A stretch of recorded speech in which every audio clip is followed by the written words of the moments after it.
Yes, so the collaboration with XLR was an excellent one. We conducted a Power BI workshop with Advanced Excel over a span of 3 days. The workshop was almost 12 hours long in total. Mr. Karthik, who was an amazing trainer, helped the students understand the concepts deeply. I am sure that the students will be able to apply these concepts in their careers as well as their daily lives. The trainer, Mr. Karthik, was an excellent person where he explained in very detailed manner on how to give great insights using very complex data sets.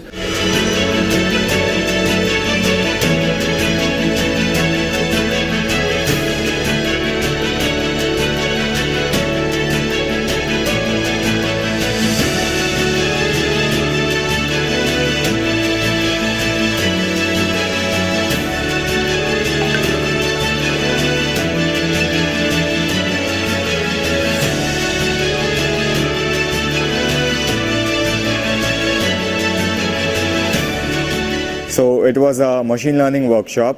We learned a lot from the course and it was a great experience attending the workshop. The trainer was very helpful. He had a hands-on approach with his teaching and it was fabulous. This was a great experience for me. So I would absolutely love it if XLR and its team would come again to our campus and conduct more events like this.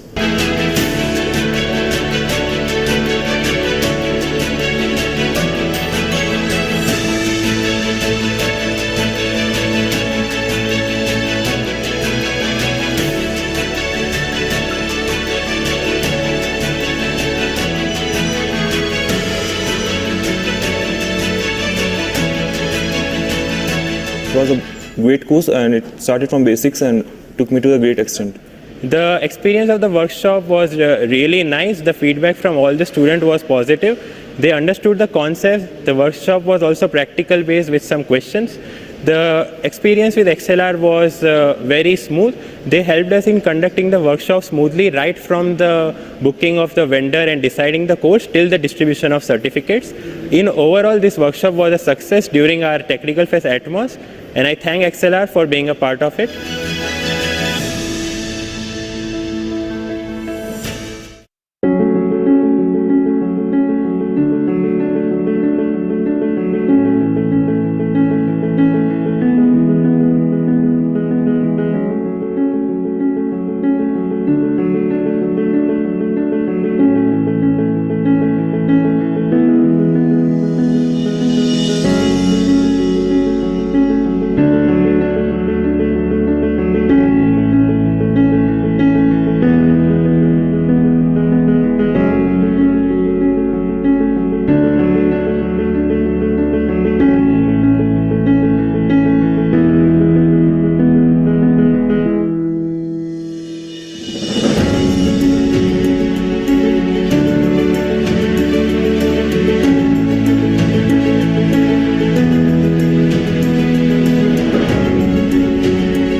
was very much interested in learning digital marketing course for a very long period of time, but I don't get a proper platform. So later from our college, I get to know about XLR and I enrolled in XLR course.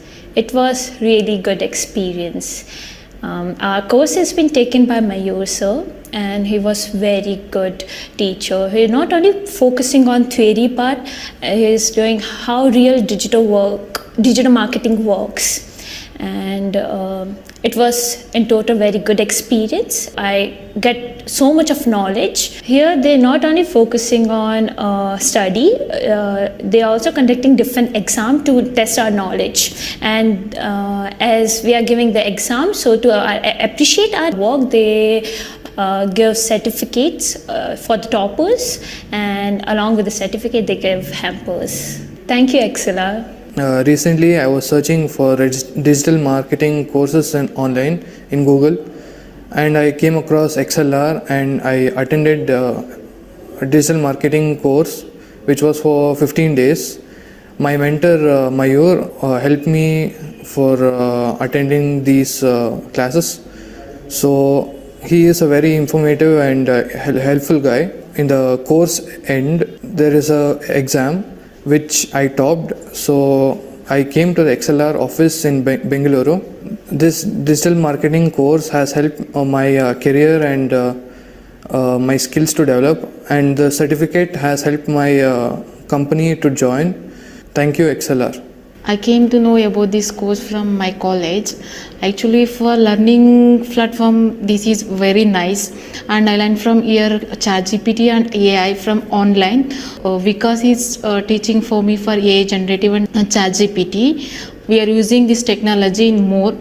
And after finishing the courses, I came from for collecting the certificate. I seen the classrooms and faculties. Classroom is very nice. After the completion of exam, they will give gift and certificates. Thank you, XLR, for giving these courses. I learned a lot from this. I gained the more knowledge from here. And thank you for XLR for teaching us.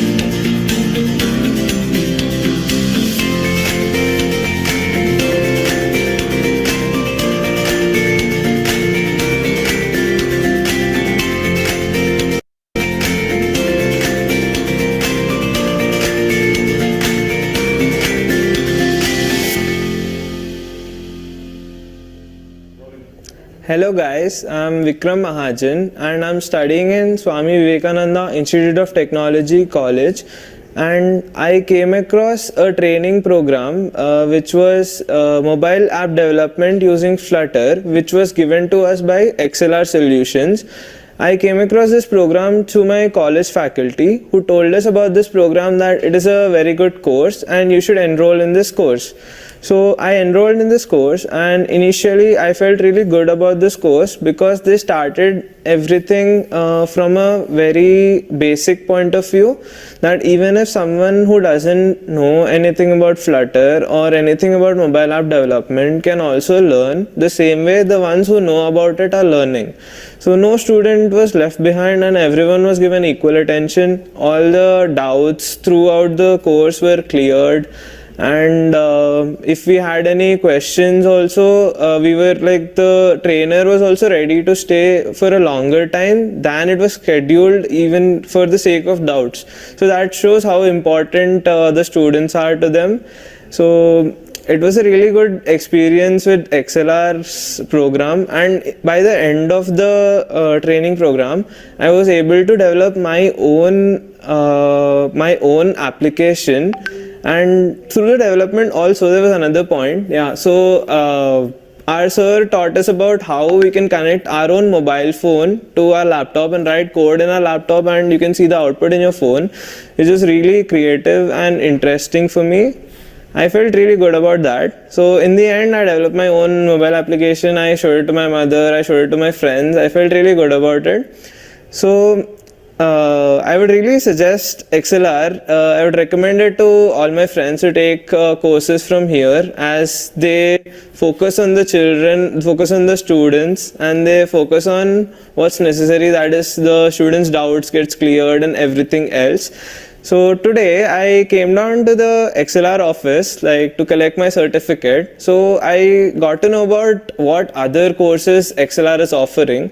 It included data analysis, data analyst, social media marketing, and full stack Java, and many more courses which were interesting, and they gave us an insight of how everything happens, and they take you through the course from the starting of the course to the end, and what next, that is placements as well. How you should be going into the interviews and how you should be approaching to companies, your resume building, and there were so many things which XLR is going to help you in, and they are ready to give you all the knowledge required even if you are a beginner.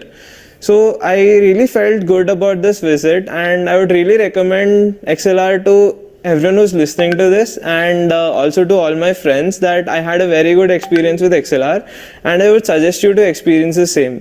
Thank you. Hello everyone, my name is Satish and I am from Swami Vivekananda Institute of Technology.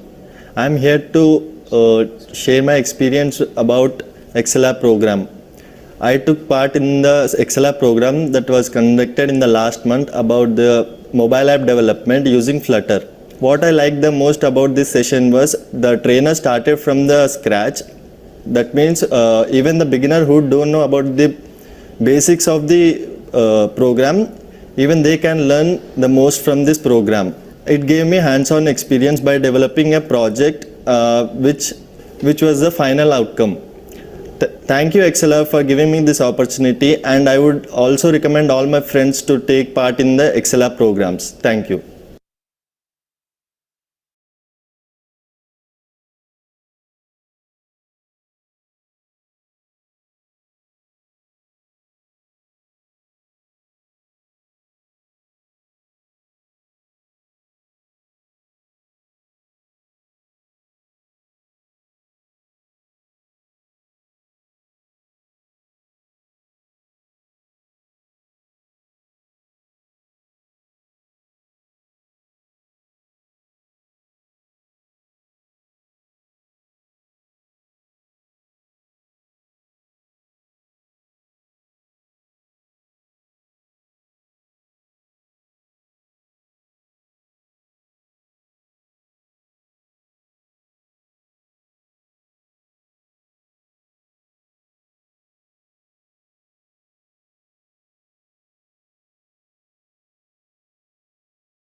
Yes, so the collaboration with XLR was an excellent one.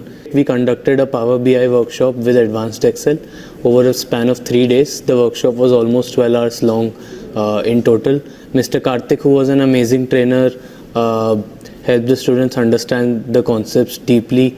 I am sure that the students will be able to apply these concepts in their careers as well as their daily lives. The trainer, Mr. Karthik, was an excellent person where he explained in very detailed manner on how to give great insights using very complex data sets.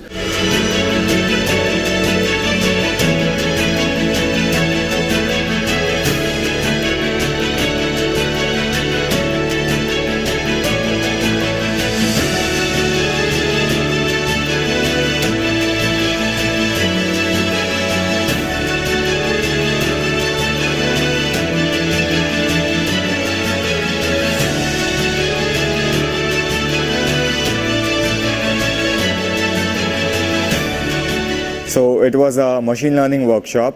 We learned a lot from the course, and it was a great experience attending the workshop. The trainer was very helpful.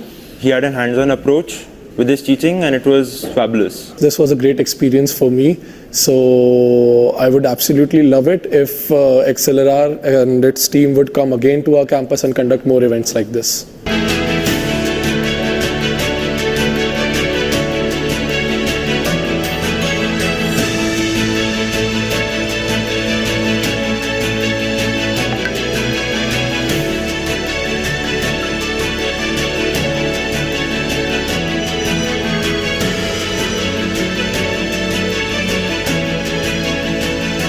It was a great course, and it started from basics and took me to a great extent. The experience of the workshop was really nice. The feedback from all the students was positive. They understood the concept. The workshop was also practical based with some questions.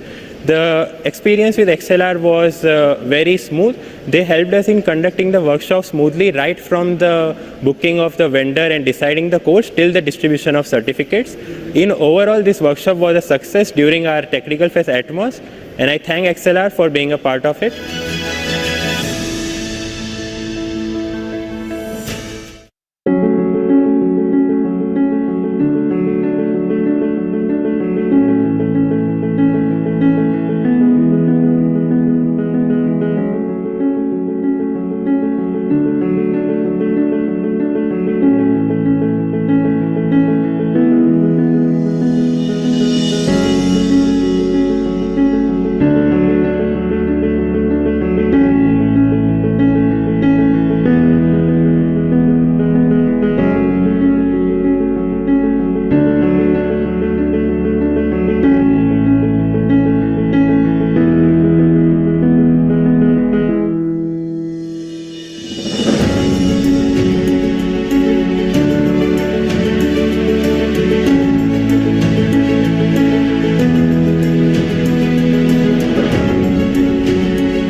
very much interested in learning digital marketing course for a very long period of time, but I don't get a proper platform. So later for my college, I get to know about XLR and I enrolled in XLR course.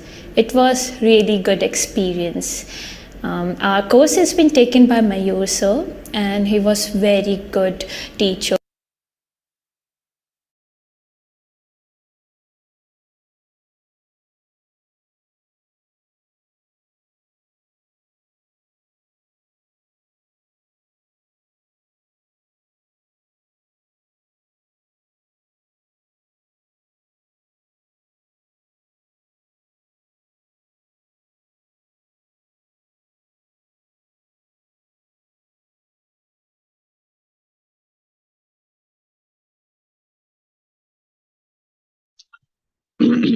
Hello everyone. Is everyone able to hear me right now? Can I get a quick confirmation in the chat box?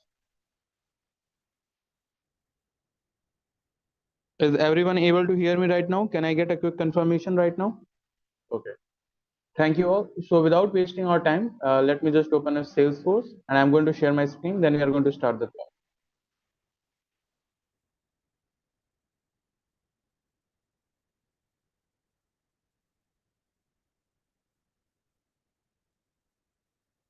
Okay. So let me open Salesforce here.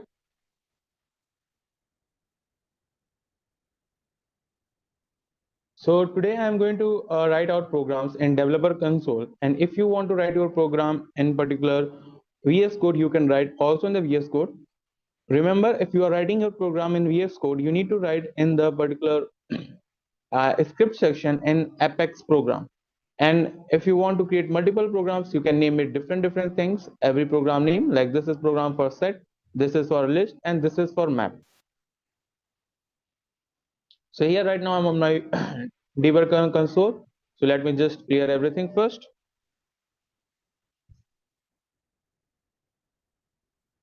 So in the last class,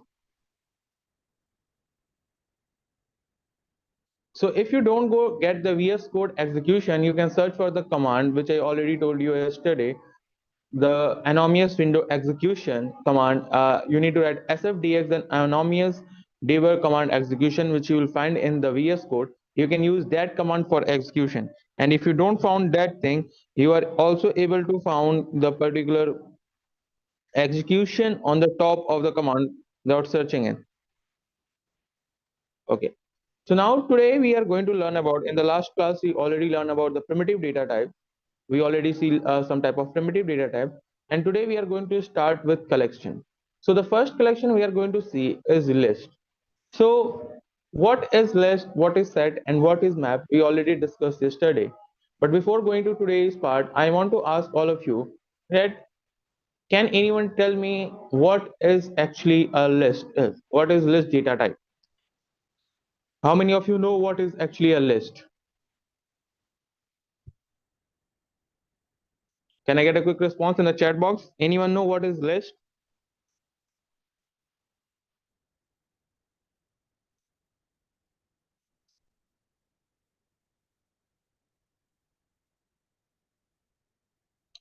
Okay. Anyone else? Okay, I will get 6 responses. Listed as ordered. Okay, very good. With duplicate value. Very good. Elements which are in certain order. Very good. So basically a list has 3 properties. First, remember, list is an ordered collection. Second, it will allow duplicacy. And third, it will be accessed by index. So these are the basic 3 properties of list in Apex programming. First, let me just make a comment here. It is ordered list. We are talking about right now list. So it is an ordered collection of data. It is an ordered collection of data. The second point is it allows duplicacy.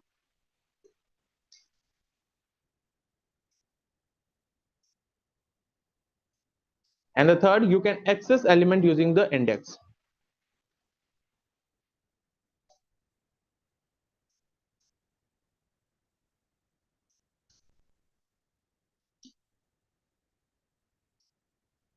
The index will basically start from n from 0 to n minus 1.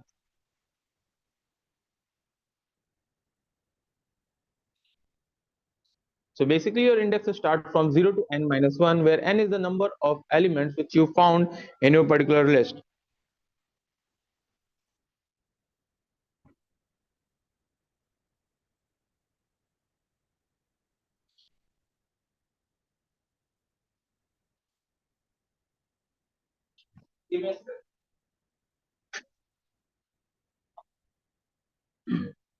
Okay, now after this the second question is come, how we are going to create list,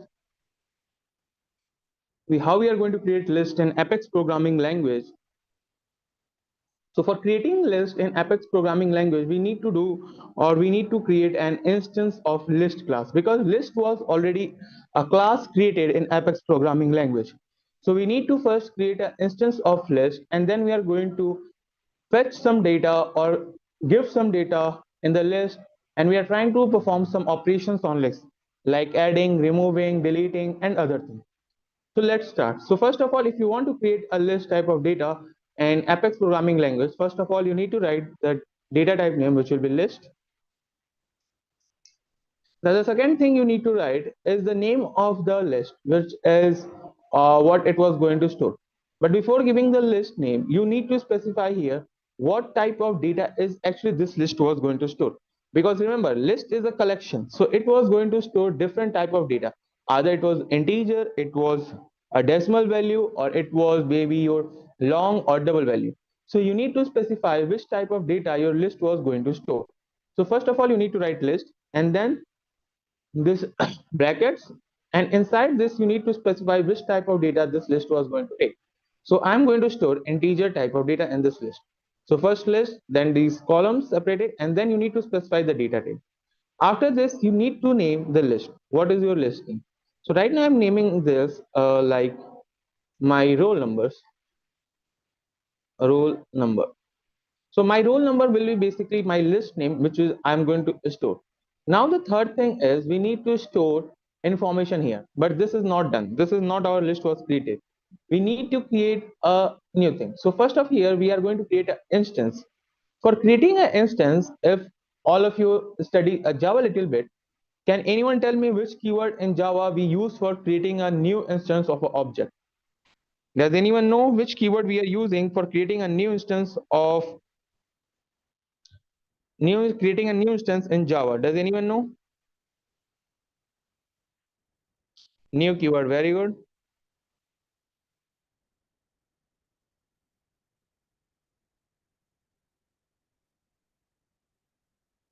Okay. Guys, by just okay, very good. New, very good.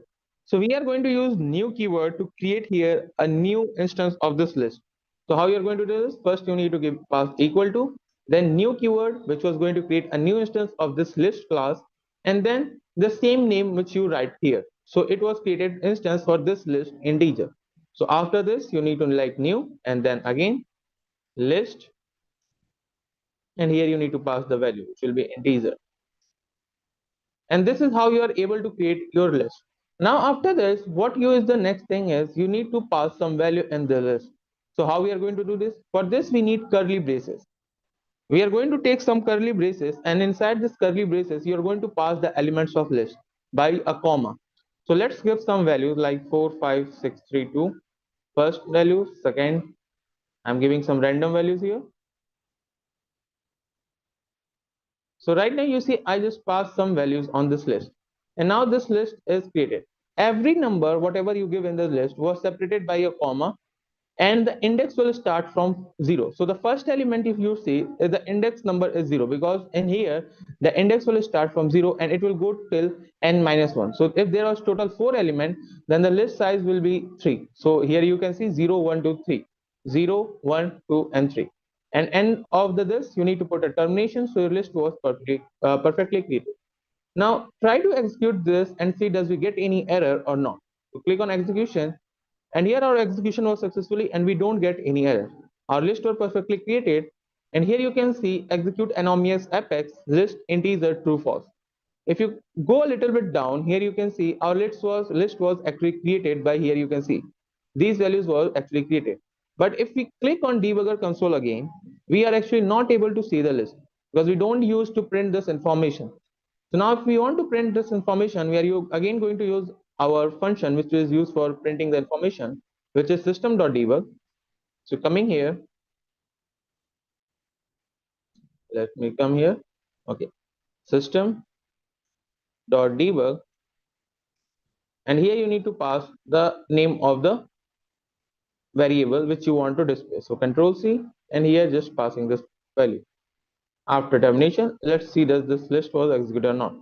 So now our list was executed, and let's see the debugger console. Yeah, here we are able to print our whole list which we created just right now. Now after this, we are going to see some other functions in this list. I'm also going to send you this code in the chat box, so you are also able to try this if you get any error. So let me just send in the chat box. Yeah, list is an element, or you can say it is a collection which was going to store different type of data, like array. An array is basically a collection which can store any types of data, like it can store integer, string, or anything. The same way list is working, list also can store different types of data. It has some functionalities also. And everyone, please, you see a message from this message, the code you will getting from the account. You need to send all your doubts on that particular code. Okay, I think someone has questions. Let me just see.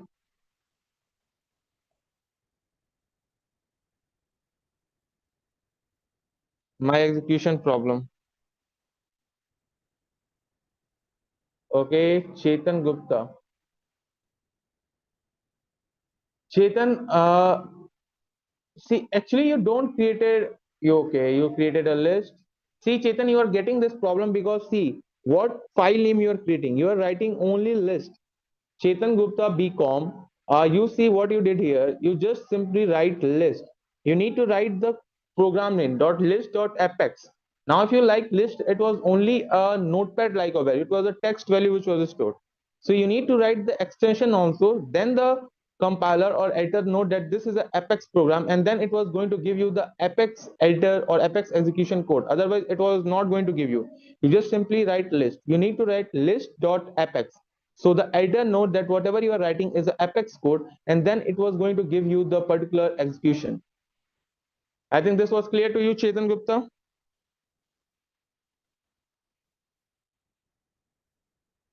Okay, now let's move to the next thing. After this, here you can see we just simply created the list. Now let's go to the next thing or see some basic functions in list we are going to perform. So the first function is we are going to add some elements in this list. So for adding some elements in the list, we have a function named .add. So how we are going to do this? For this, first of all, what you need to do, you just simply need to write my roll number. Sorry, first of all we need to write my roll number or whatever the variable you created for the list, and then you just need to write the function name .add. So like here I'm just giving a comment here, adding new element in list using the .add function, or you can say method. So there are two ways to add a new element in a list. Either you can just add this list on the starting, or you can create an empty list and then you add the numbers. So here we are going to add the numbers. So for this, first of all, I need to write my roll number, control C, just pasting here, and then dot add. And here after this, you need to open a bracket, and inside that bracket, you need to pass the value which you want to store. So after this add, just a value, and here I'm going to pass a new value like 111, and just terminate this line. Let me copy this 3 times or 4 times. So we are able to put some values. So first value. Okay, wait a second.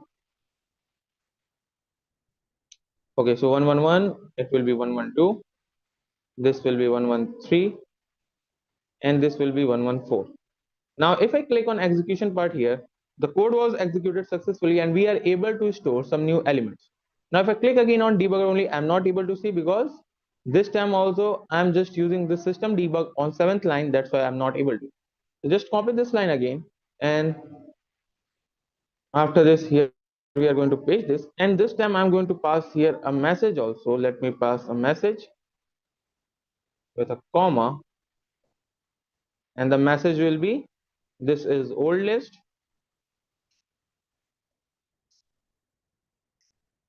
Now one thing I need to ask here, what I'm doing, can anyone tell me? I think you know about this terminology. Can anyone tell me what I'm doing here? In this term, you see, I will do two things in the system debug. I will print a message and also a variable. Can anyone tell me what this phenomena is known as? Does anyone know? I think if you study programming, can anyone know? Yeah, you can add multiple elements. Insertion. No, actually, this is not insertion. Actually, okay. Janvid, very good. Concatenation. Anyone else? So I get one response from Janvi, and Janvi said that this is concatenation, where we are just simply, what we are doing, we are simply giving a message with a particular list, and that's why we are getting these type of information. Very good, Janvi. Now let's try to execute this, and let's put it here and execute this command. Okay, here we get on line 7. This is an old list, my roll number. Now here I have a question to all of you. What is the error and why I'm getting this error? Let me just show you this thing. And plus, first of all, what I want all of you to study this line properly. Line here you can see line 7 column 8. Method does not exist or incorrect signature. Void debug. A string comma list integer from type string. So we are getting here an error on line 7 this time. Can anyone tell me why I'm getting this error this time on line 7? Remember, I'm getting this error on line 7, not line 6. Does anyone know why I'm getting this error on line number 7? Okay, let me see. I think some responses. A string should be in double quotes. Okay, let's try to put your ways. Anyone else? One answer, string should be in double quotes. Anyone else? Keep column after. Okay. Two people. Anyone else answer? Okay, my roll number. That's good. Let's see does this work or not. So try to execute this. Again, I'm getting this error, method does not exist or incorrect signature. See, when you put double quotes, it compare this system.debug note that this is particular a method. So this is still not working. Anyone else?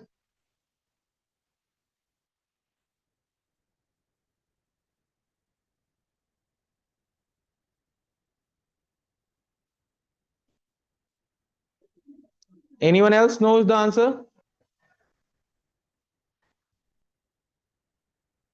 Sir, look at my message. Khushi. Khushi, wait a second, just I need to see your message. Plus sign is missing, sir. Plus sign.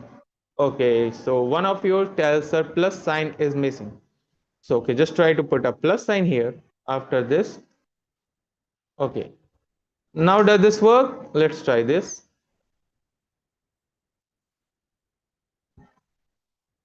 Now we are getting an unknown again on column 13.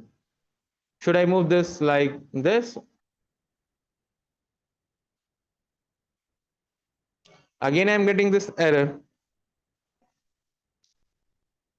Remove comma, okay? Just try to remove comma.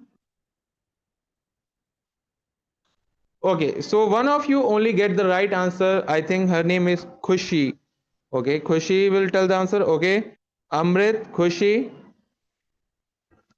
uh, and Amrit, Khushi. Okay, okay, Amrit, Khushi, and one more student. So total 3 to 4 students give the right answer. I think none of other you are able to give the right answer. So see, if you are talking about other programming language, like if you are talking about Python and other thing, how you are going to concatenation, you just simply write the name like this is list and comma and then the variable name. But if you're talking in Apex, you are not going to use the particular comma sign. What we are going to use here? Here we are going to use the plus sign, which is the operator, and it works as a concatenation performer here. So what it will do, first it will print a list, then it will print the variable. And if you want to print multiple things, you need to give this plus sign every time. Then this thing is going to work. Otherwise, you are not going to work. If you put any comma or plus together, you only need to put plus. So this is the old list, and here we are going to print a new list here. So let me just plus, and this is will be our new list. Now let's execute this, and here we are able to see our result on the debugger console. So it was executed, and here we get our old list, and here we will get the new list. Now if you remember the list property, that list is an ordered collection. That's why you're seeing we are getting the elements in an order. Like after the next, after it was stored after at the last place of the new list, so it was stored in an ordered collection. Now let's come here and see some new methods and lists. Before I'm going to send you all of this code again in the chat box.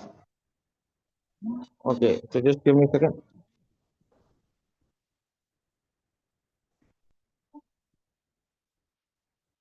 Let me just send you the message in the chat box also.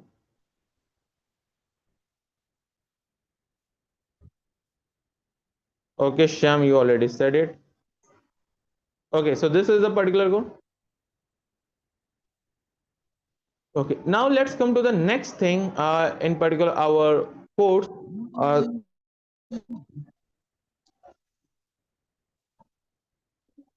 Guys, are you able to hear me right now properly?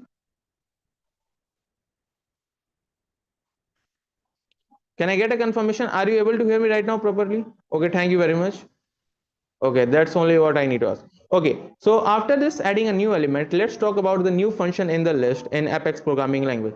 So the new function after this is, why not we just add, and now the second thing is how we are going to get the actual size of list. So we have a function in the list also which can tell us the actual size of a list. Suppose you store too many numbers and now you want to know what is the size of list. So how we are going to do? We have a basic simple name or basic function name dot size. So we can use this dot size particular method to get the size of a list. And you can use this dot size in directly the system dot debug.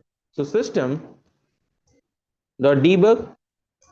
So you have two ways. Either you store this thing in a new variable and print that variable, or you can directly print this thing in a system.debug because it was already going to pass or return a value. Because let me just show you first this method, and then I'm going to tell you why I'm doing this. So my roll number dot c, here I'm going to pass this dot size.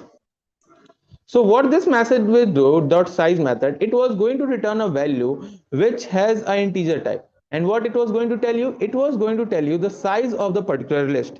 Now you have two options. Either you create a new variable which was going to store this particular integer which was going to return from the size method, or you can just simply print this thing using the system.debug because it was returning something. So you have two ways. Either you can store in a new variable then print it, or you can just simply print in the particular, you can just simply print this information in this particular system.debug. Now when I click on this, let's see what we are getting. So click on execution, and here I'm getting an, okay, I don't put a terminator here. So let's try to execute again. Okay, our code was executed, and hopefully we are going to get the result this time. So here we get the size of the list, which is 8.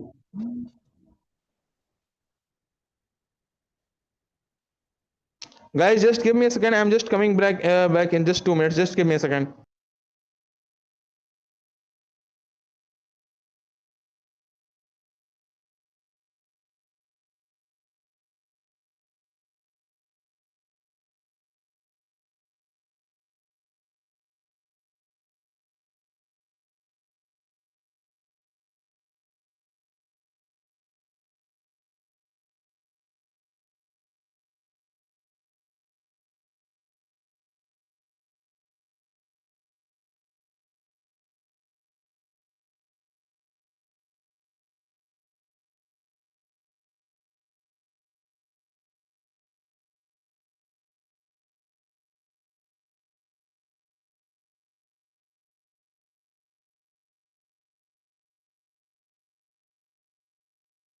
Sorry for the delay, everyone. Okay, so this method is basically going to give you the size of the list. Okay, So after dot size method, we have some other methods also in list. So let's talk about the other method which we are seeing in the list. But first, let me send you this code also in the chat box. Does anyone have any problem till this point?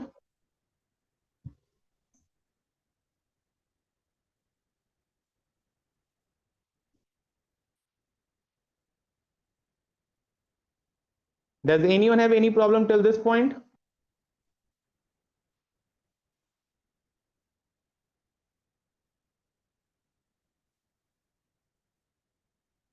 Okay, so now we know how we are going to add an element and how we are going to get know the size of the particular element.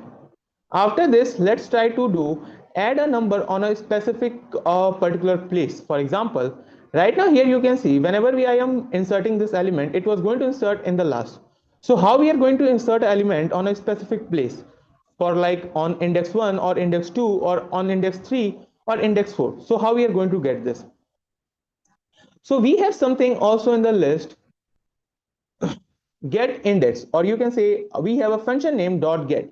So now dot get is basically used for getting, and if you want to add on a specific place, what you are going to do? We are going to not do anything. We just need to do one thing in this particular section. What? You need to specify the place where you want to store. And as we already know that list was also going to store duplicate value. So I'm going to store this location 1, and this will be going to store on location 2. So let's just type here 2, comma, then this will be going on 3. Okay, so if you just simply pass the number of the location, the first thing what this function has do, if you don't pass any value, if you don't pass, you just pass a single value, then this method know that this is the element which was going to store in the list. But if you pass two parameters, at that time the list knows that the first parameter should store on the first, well, the first parameter is the index number and the second parameter is the place where this number was going to store. So after this, let's try to execute this and see what we are getting. So click on, let me just click on execute this again. Our execution was done, and now just click on debug only. And this time you see we are getting this number on this place, like here 1 2 3 4, because indexing will start from 0. So that's why we are not able to see our element on the first position. We are going to see our element on the from the second position. This is first, second, third, and fourth. Now after this, if you want to fetch a data, for example, if you want to get a data on a specific place, what we are going to do for getting your data, let me just give here a comment, wait a second. This is for getting size function. I'm also writing, so don't need to worry, you are going to get all of this code in your LMS section. I'm also going to send these things in the LMS section, so you're able to see this, and I'm also, that's why I'm using this comment, so you're able to understand what we study in the class. So you're not going to get any problem. You're going to get all these things in your LMS and in your LMS, all of these codes. So size function or size method used for knowing the size of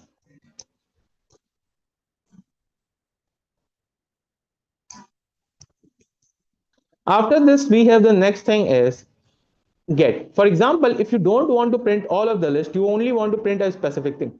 So how we are going to do this? For this we have a method named .get, and remember you have two ways to do this. Either you can store that information in a new variable, or you can directly print these things in the system.debug, because they were initially what initially they are doing, initially they are just passing or giving an integer value. So we can directly print these information in particular our, you can say, directly, I'm sorry, we can just simply paste these things in the system.debug. So without doing this, without storing anywhere, I'm just going to write this function. Let me just come here, and instead of size, I'm going to change the function name to .get, and here I need to pass a variable or a value or an index value. This value which you are passing here is the index value, and from these things we are going to get our number. So let's try to pass a value and see what we are getting. So right now I'm passing 5. Then I'm going to pass one more thing, Control C. This time I'm passing 4. And now let's try to execute this and see what we are getting. So our execution was done. And now let's see on the debugger section. Now if I open the debugger console, here we are getting the elements of the 5 and 4. Now I have a question to all of you. What happened if I put a number which is actually not in this list? Like the size of the list is 8, but what happened if I put a number like 9? What is going to happen? Can anyone tell me which type of error I am going to get? So right now I'm giving here a 10, and let me just give here a message that this line is going to, line 19 is going to give an error. Line 19 is going to produce an error. So before producing an error, I want to know size of out of range. Actually, this the name is size out of range is not. It is a very good name. Can anyone tell me what is the name of that thing? Does anyone know what is the actual name?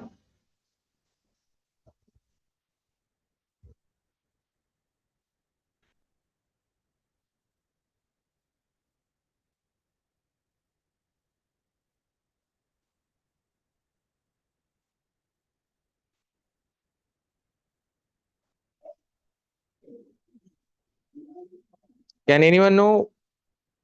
Index out of bound. Okay, very good. Okay, Janvi, you are getting right. Size of out of range wrong. Index out of bound. Very good. Amrit, you got the right answer. Khushi, Pujita, you got the right answer. Okay, so many of you will get the right answer. Now, here when we use this, we are getting an error name index out of bound. So now if I get here, as you can see, we are getting list index out of bound error. Now after this, we know what it was going to do. So let me just write here size method used to know the size method. And this is our, let me just copy this line, comment, control C. And this will be your dot get method. Get method used to fetch element, a choice of element, you can say.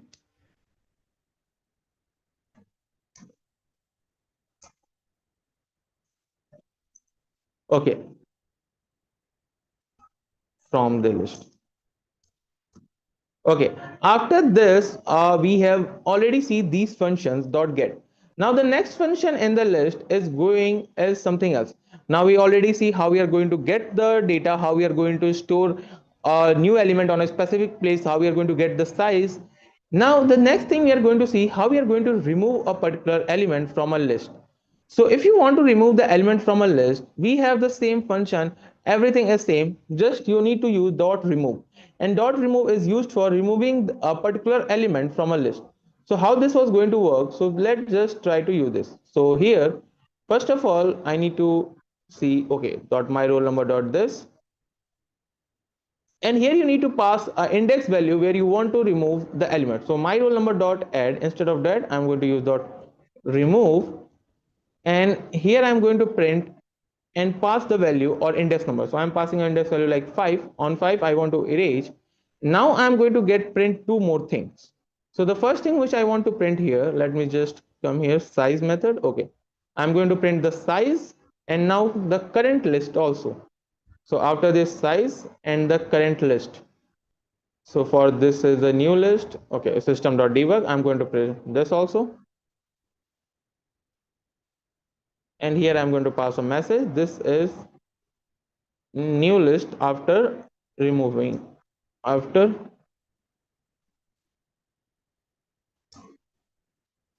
removing. Okay, now let's try to execute this and see what we are getting. So line 20 column 1. Okay, we are getting this error. So just let me comment this line also. Okay, execute this. Our code was executed successfully, and let's see what we are getting this time. So if we click on the debugger console, this is the old list, the first thing, new list. Here we get the size. Here we will print two particular things using the get function, and here we will see a element we just now remove, and here we get the new list. Means we just remove the element from 7, like this number which will be on 7th position. Let's see which number is on 7th position. You can see we just simply remove an element on the 5th place. So we just remove element on the 5th place, which will be this element, and now this is the new list which we are able to print with this function. So remove function is basically for removing your list, and remember these functions are very simple. So if you want to add, you need to use the add. If you want to get a particular element, you need to use get. If you want to know the size, you need to use size. If you want to remove something, you need to use remove. Okay, let me just share this code to all of you. Does anyone have any problem till this point?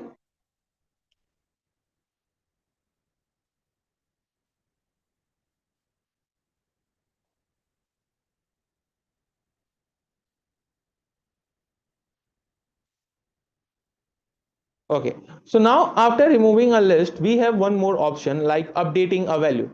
So if you just remove a single thing, now the second thing we need to know that are we able to update a new element on a place of first. For example, on the place of first, I have an element and I want to update this. So how I am going to do this? So we have two things here. Now the first thing is either we have to update element. On the second thing, here you can see we just clear or remove one item. So we have one more command or one more method which was used for clearing or removing everything from this list. So first we are going to see update and then we are going to see clear. So let's see what we are having with the update command. So for updating a value, what we need to do, we are opening our anomalous tab here. Let's come here and pass a comment here this time. Updating a value. Okay, so for updation of value, this is same. We are again need to write a function name for this. Let me comment this line. Control C. Let me paste this thing. And this time in the place of add, what I'm going to use, we are not actually going to use update. We have a method name which was used for updating a value. So if you want to update a value, you need to use the method name dot set. So dot set is basically used for setting. So right now I'm going to, let me see what was the element on the, okay. So on the 0 place we have 4, 5, 6. So I'm going to change from 0. So here I'm going to change 0 and I'm going to pass a new value here like 000, and let's print this thing, a new list. So system.debug, let's copy this line again, Control C, and let's print it this here, new list after updating.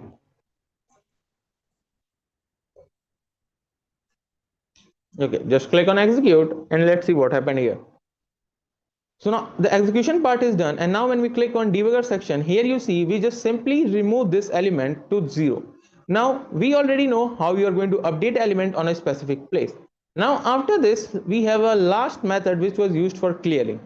Now if you print this line like my roll number dot set instead of set, Control C. Now this next function is basically used for clear all the list. Now clearing is basically what happened. It will just simply clear all the list which was found in your particular element. So if you just type my roll number dot clear and the double quotes and termination. Now if we just simply print this, and now I'm going to print again the list and see what happened.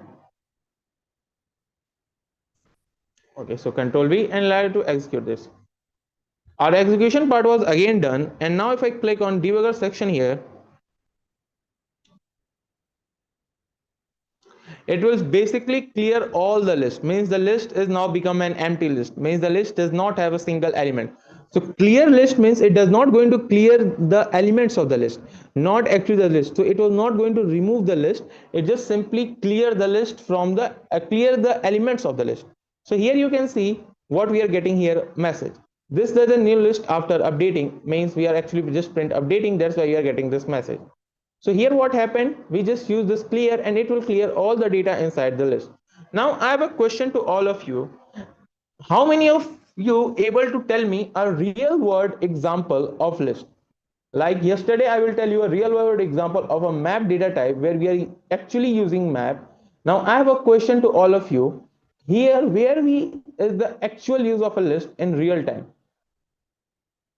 In real time, can anyone tell me where we actually using the list? Are you guys able to think any place where you are actually using list in real life or in a real application? Does anyone know any answer in a real life application? Cart in shopping applications like Flipkart. Okay, so here you have a list and the list allow to add duplicate values. Yes, very good. Okay, that's yeah, it is good. Cards in application. Yes, this is good. But okay, cards is okay. Good answer. Anyone else? After cards, any other example where you use list?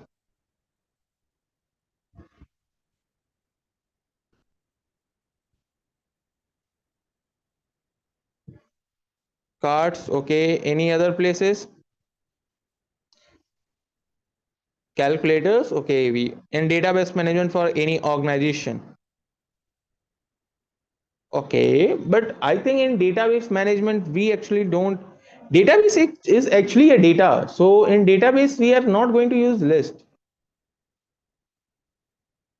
because if you are talking about list is used in attendance register.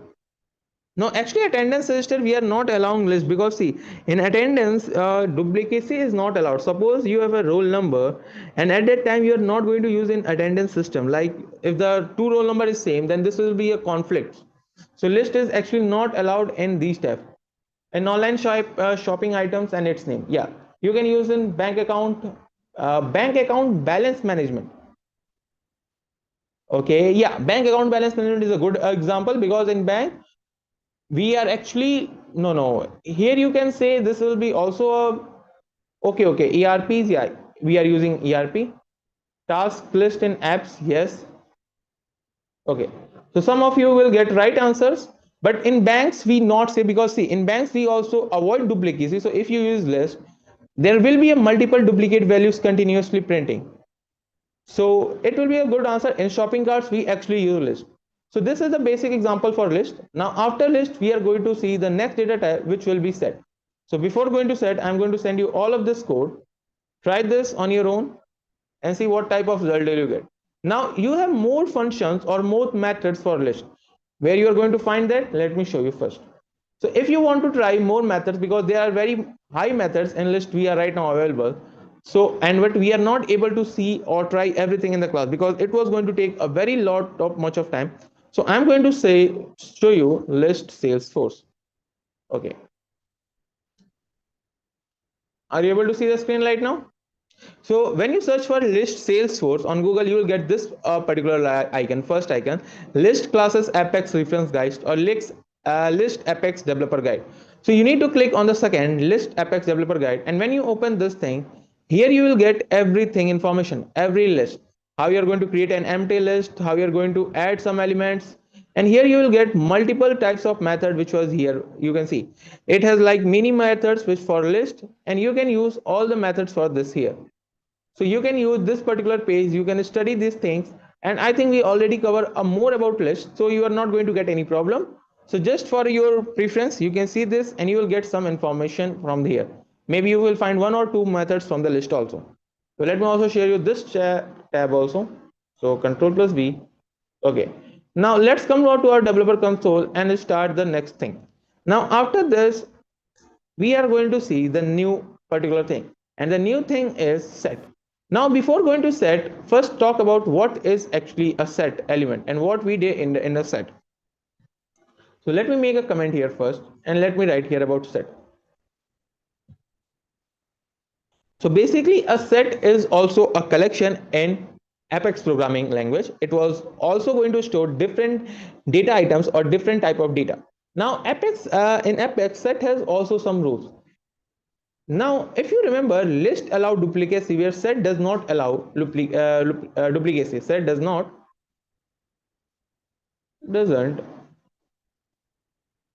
does not allow duplicacy.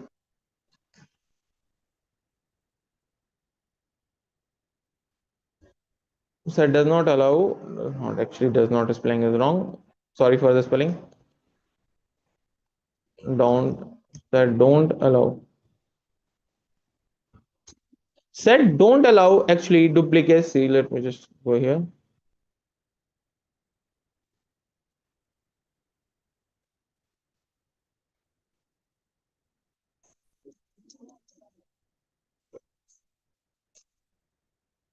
Okay, so their set don't allow actually duplicacy. Now here when you try to add a duplicate item in a set, you are going to get an error, because set does not even allow that you will able to store duplicate items in a set. So set does not allow you duplicacy. Now the second thing is, can anyone tell me what is the next thing of a set? Anyone else tell me about the second property of set, because I will already told you all of you yesterday. Key value pair. I don't think so. Set is used key value pair, Amrit. Yeah, list of distinct amount, which I just already write. Anyone tell me any other information about set?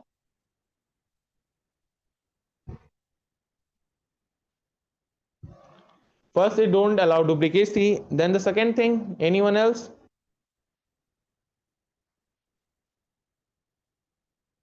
Okay, so first of all, set has two basic properties. The first property is it is stored unordered collection. Means set does not store a ordered collection, it has unordered collection. So set basically stored unordered collection of data, where list was actually storing unordered collection of data, but set does not store ordered collection. It is stored unordered collection of data. The second thing, it stores unique elements, or you can say it does not allow duplicacy. If it does not allow duplicacy, then it was going to store unique elements. And the third is access by values. We are able to access a set by value. So elements cannot be accessed by index. Remember, here we are not able to access elements by index, as there is no guarantee order, because in set, if you remember the first line, that it is unordered.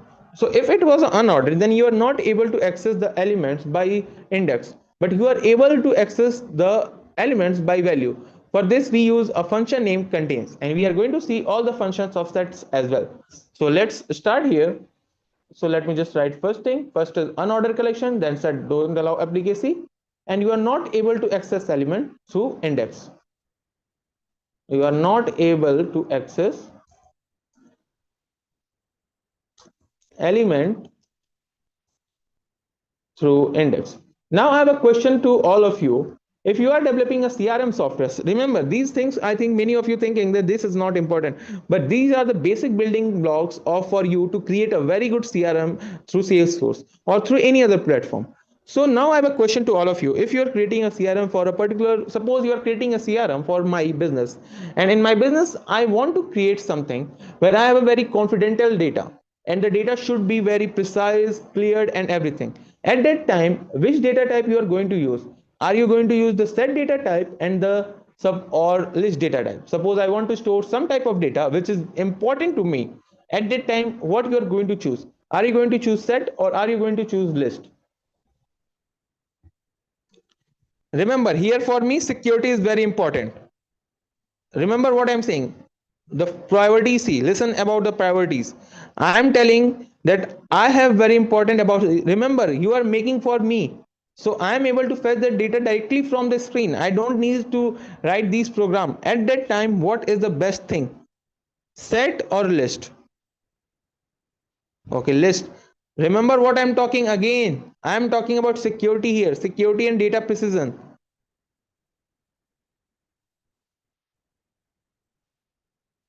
Yes, very good. Set because it is immutable. Okay, set Karthik.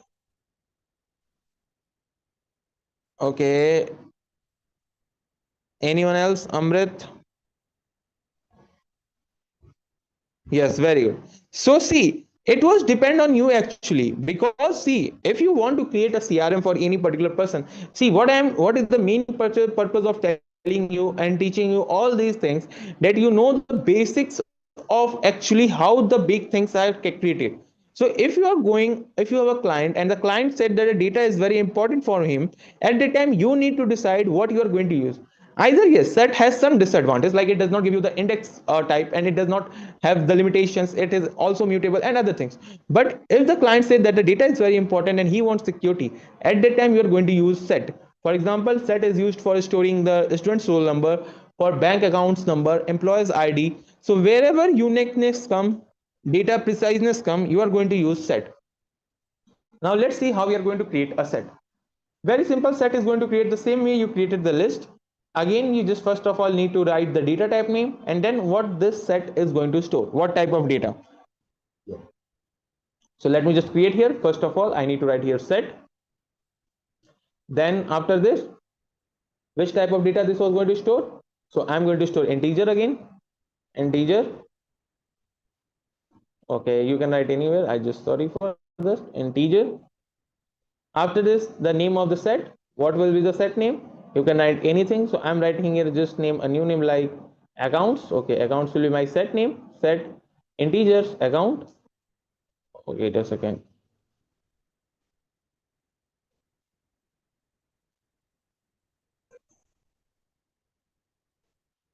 Okay, accounts is my set name. Now I need to create a new instance using the new keyword new. Then again you need to write set to create an instance for this set. Simply that's why we are using this new keyword integer, and here done. Now after this, what we the next thing is we are going to pass some value in this set. So you have two ways: either you pass a value or you will create an empty set. But we are going to pass some value in the set, and we are going to see how we are going to perform some type of operation on this particular set. So for this, I'm just going to simply pass some elements or values here. For passing a value, don't try to put this double quotes or this curly brackets. You need to use this brackets to pass the values. So here we are going to pass again some value in this set. So let me pass the first value, second, third, and let me pass one more value. So here you can see I'm right now passing four values, and just close this box. Okay, this is closed. Put a termination. Now just try to print this thing again. System.debug.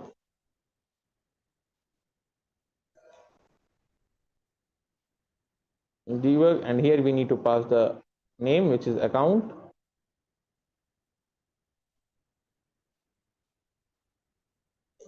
Let's try to execute this and see what happened. Our execution is done. Now if I come again on debugger section, here we are getting things. And one more thing, here you will simply see your things. But if you just scroll a little bit down, here you can see something interesting. Here you will see a log file. Now this log file is basically what type of program you executed, and here you will also get a message that which program is failed and why it was failed. So here we will see we will get two unsuccessful program, and you will get the status of this thing. So this is a very good use when you're using the debugger console, because here you're going to get very important things and get a clear result of what was happening. So this is why I'm always telling to newcomers that first you need to use debugger console very much. When you are experienced or become master on debugger console, then shift to VS Code. In the starting, it was very good practice if you use the debugger console. After this is the first thing. Now if you want to store some elements in the set, the same way we are going to use dot add function. The same way you are using dot add in the list, we are going to use the same function to add some values in the set. So let's try to add some value here on set. So then simply you need to write name account, control C here, then dot add, and just simply pass the number here. So I'm going to pass this here and just pass a comment here, adding a new element.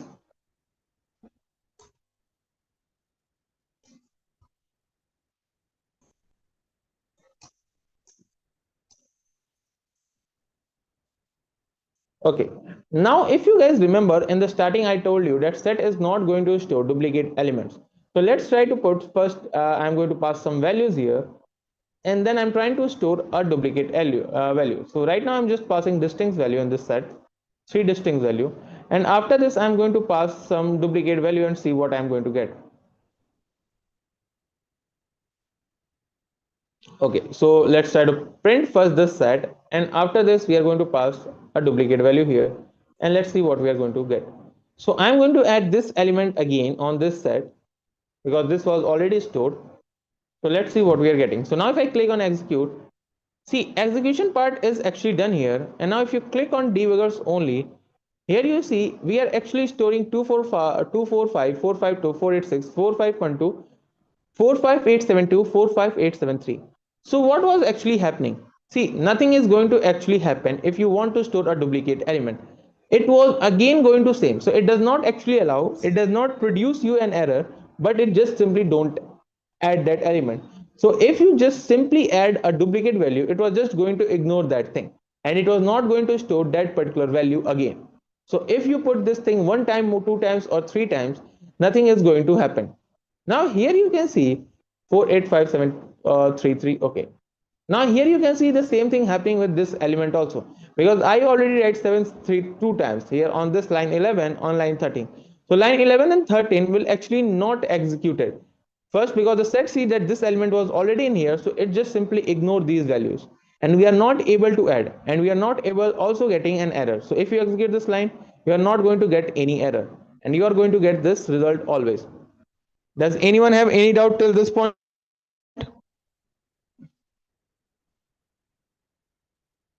Anyone having any doubt?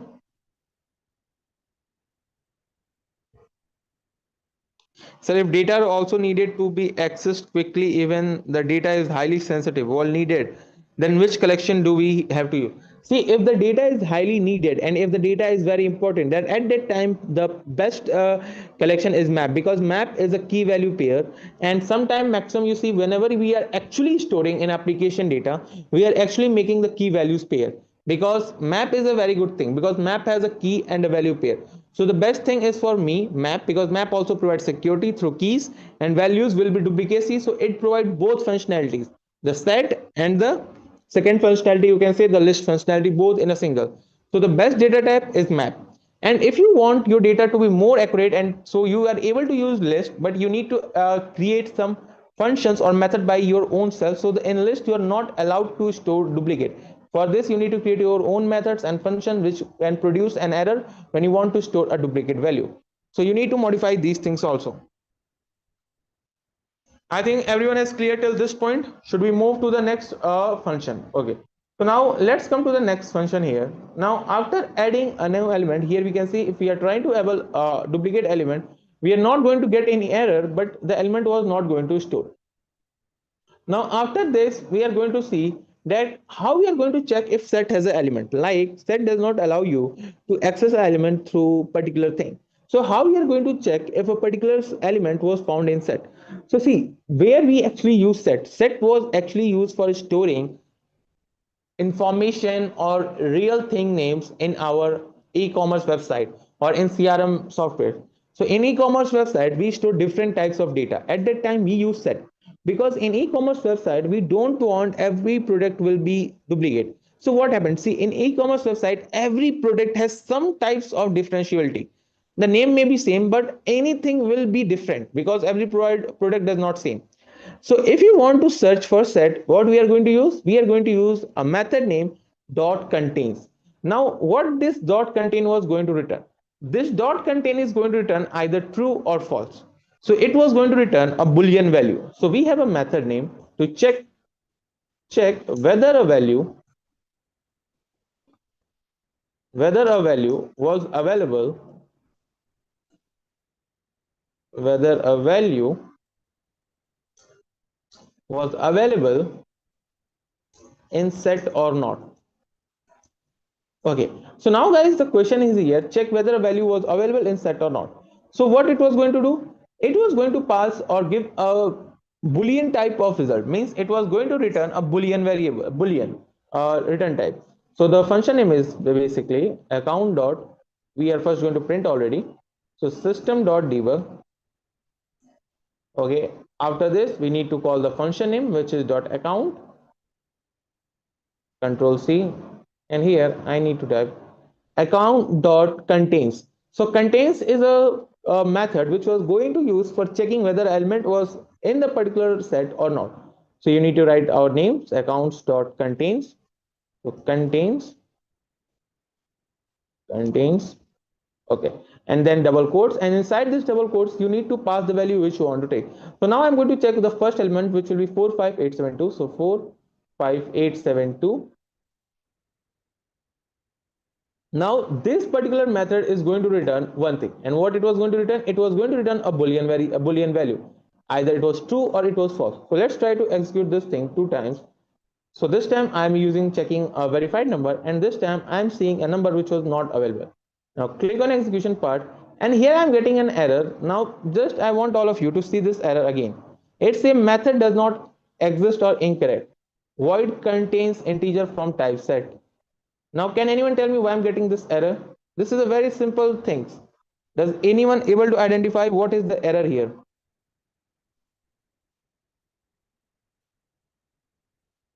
Okay. Okay, those who are sending the answer, please send to me, not in the group. Not in the group. Okay, okay. Amrit, you are telling right. Very good for identifying the problem. Anyone else? Yes, Amrit, you give me the right answer. Khushi, okay. 2 people give me the right answer. Amrit and Khushi. Anyone else? This is a very simple error. Okay. Shreya, 4 people, 3 people, 4 people give me the right answer. Okay, Samir Krishnam, 5. 5-1 give me the accurate answer why this was okay. Pujita, you have actually a wrong answer. Okay. So 4 people give me the right answer why we are getting this error. Anyone else? Okay, I think one more. Janvi? No. Okay, Janvi, I think you also give the wrong answer. Anyone else? So 4 people give me the right answer. I'm also telling the name. So those who give the right answer, you don't need to write your answer again. Okay. Okay, Jai Kush, you also give the right. So basically, guys, here the spelling, the thing is, I just write the spelling wrongly.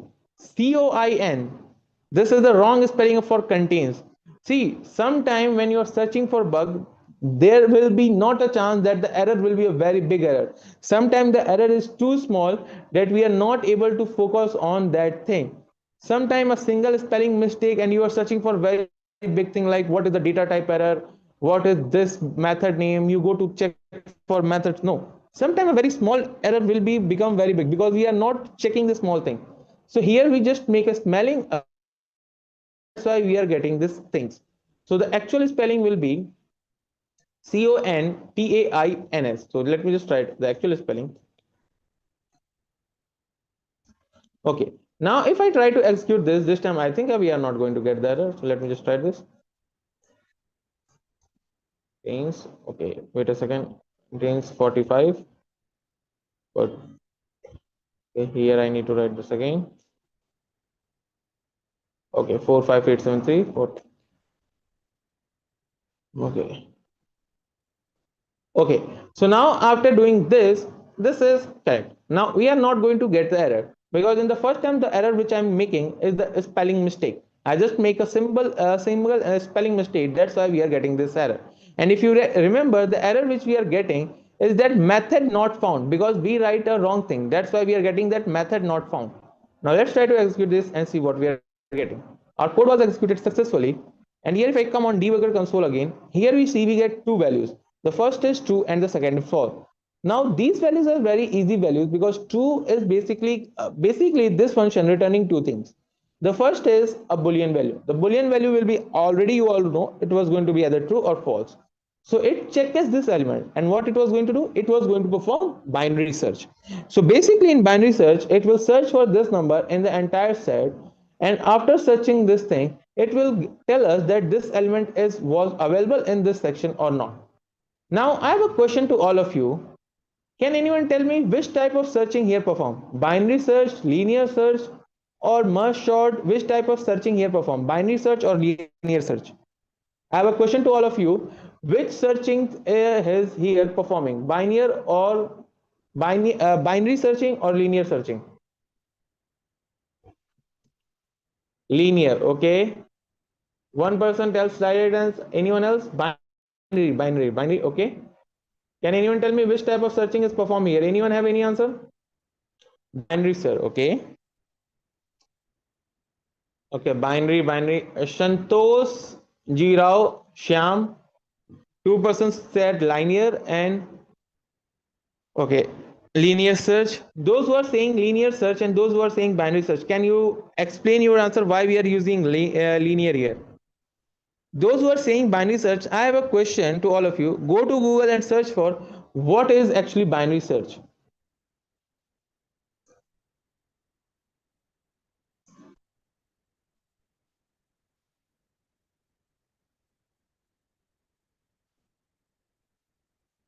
Remember guys, binary search needed sorted type of data. Here you can see this is not sorted. Here the elements was not in a proper order. Set is an unordered collection of data. Here you can see this is an unordered. So this time when we perform here searching, binary search is not going to perform here because this data is unordered. We have a small value first, then we maybe a big value, then maybe we have another value. So this is an unordered data. So when you have unordered data at that time, binary search is not going to work. You need to perform linear search. So you need to first find or you need to know that what type of data is here. If you sort this thing, if you are using sort this thing using the merge sort or the other sorting techniques, then you are able to perform binary search. But right now, here we are performing linear search because the data is unordered and it was going to check from one to others. Because if you see, here the data is unordered, and that's why we are actually getting this using the unordered. So if your data is unordered collection, then you are performing linear search, and if your data is ordered, then you are performing binary search. Now after the contain methods, we have some more methods in the set. So let's talk about some other methods in the set. Now the next thing is how we are going to delete an element in the set. So if you want to delete an element in set, the simple thing is dot remove. So here I'm coming and try to delete an element. So system.debug account contain. Instead of this, we are going to delete this element and see what we happen. So Control C, let's write here deleting element, deleting element in set. Okay, here just simply pressing the account dot add. Instead of add, just simply write remove. Now I have a question to all of you. Why we are not able to print, why we are not using this function in the system.debug? Can anyone tell me why I'm not using this remove function in system.debug? What is the problem? The remove and the add function. What happened if I use this in the system.debug? Should I get any information or not? Can anyone tell me?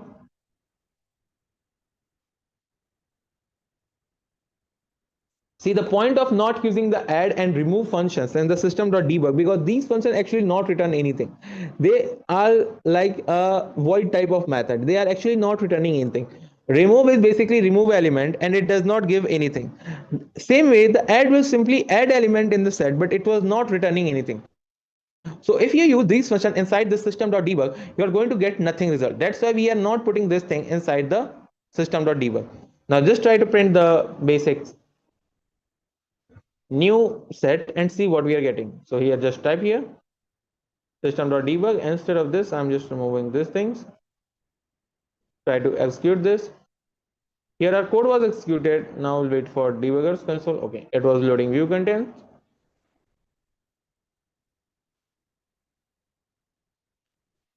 Okay, now if I click on debugger console, this time you see we are able to successfully remove the element which we want to remove the first time. So now here you can see we just simply remove all the elements. Now here you see an interesting thing. How many are able to find that when we are storing the elements in the set, we are storing in an unordered way, like here you can see. But when you get the result here, you see every element was sorted in a ascending to descending order. Can anyone tell me why this was happening? Does anyone have any answer why this thing was happening? If you see, when we are storing, adding elements in this section, here 245, 452, 4512, and this element, right now this is an odd order because 486 was in the last place. But when you are actually seeing this element in the debugger console, you see these elements were actually sorted in a right order. Can anyone tell me why this was happening? Does anyone have any answer why this was happening?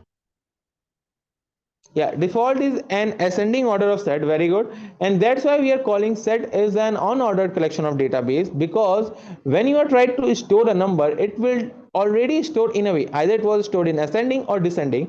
So default is ascending. That's why it was stored in ascending order.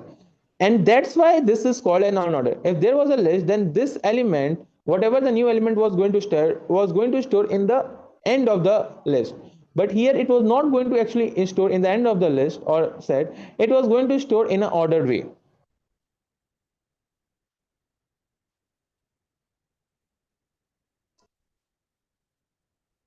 Okay. Now after this, let's try to see some other functions of this set also. So let's come to the next function. After deleting function, we have some more function in this section. Okay, Khushi, I think you have a question. Let me just see. I have multiple questions.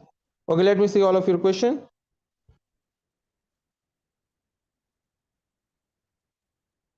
Okay, Pujita, you have a question.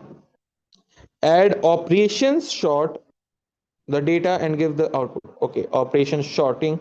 Okay, so you want to try sorting here. Okay, linear Khushi. Why not we using double quote for deleting and adding element? What do you mean by this, Khushi? Actually, I don't understand.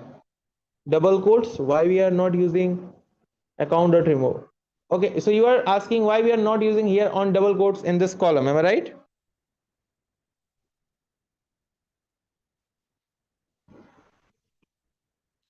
contains, like, okay, contains is simple, like account dot remove. The same is, I think both are same. Account dot contains and account dot remove, both are same. Don't have any other things. So here you can see I was also already using the dot. Okay, if you are asking why we are not putting double quotes, like if you put the double quotes, you already defined that this is going to store an integer. So if you put double quotes or single quotes, the compiler knows that this is a string value and you will going to produce an error. That's why this was not happening. Okay, now the next method we have in the set is like two things. First, we need to get the size, how we are going to know the size of a set, and how we are going to check if a set is empty or not. So we have two methods which was going to return Boolean value. The first is size method and the second is set. First is checking whether a set is empty or not, and the second is checking the size of a set. So both functions was going to return two things. The first is a true and the second thing is a false value. So let's try to use the first size method. So if you want to know the size of your cell, then you need to first write account. Let me just write this system.debug, copy this line again. Okay, I'm just saying account and dot here size. And then double quotes. And this function was going to return the size of the set. And it was going to return a value. That's why I'm printing this in the system.debug, because this was going to return an integer type of value. This size function or this size method was going to return an integer. Now the next thing is empty method. The is empty method is going to return a boolean variable or a boolean value, either true or either false. So let's try to see the is empty. So is empty is going to write like this, is empty, and this function is going to return a value, or you can say a boolean value, true or false. If the set is empty, then it was going to give that set is empty, and if the set is not empty, it was going to return false. So let's execute this, and again I'm going to getting an error here on line 20, column 22. Method does not exist or incorrect, is empty. Is anyone able to tell me this time why we are getting this error?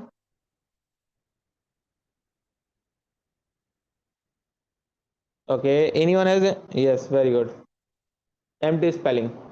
Okay, now the code was executed successfully, and here if we come on debugger console, here you see first we are getting size of the set, which is 5, because set was storing right now the 5 elements, and here we are getting false because this set is not empty. Now what happened if we have a set which is actually empty? So let's try to create a new set which is empty. So let me create a new set. So copy the whole line, Control C, and this time try to create a new set with empty. So set, and this time we are not going to pass any value in this set, and this set should be empty. Now can anyone tell me, is this line going to give produce an error, or it was going to work properly? So instead of account, I'm just going to copy this line again. Just give me a second. During this time, can anyone tell me, is this line going to produce an error, or it was going to give me a right result?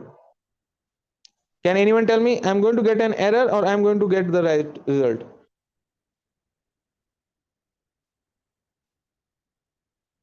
Error.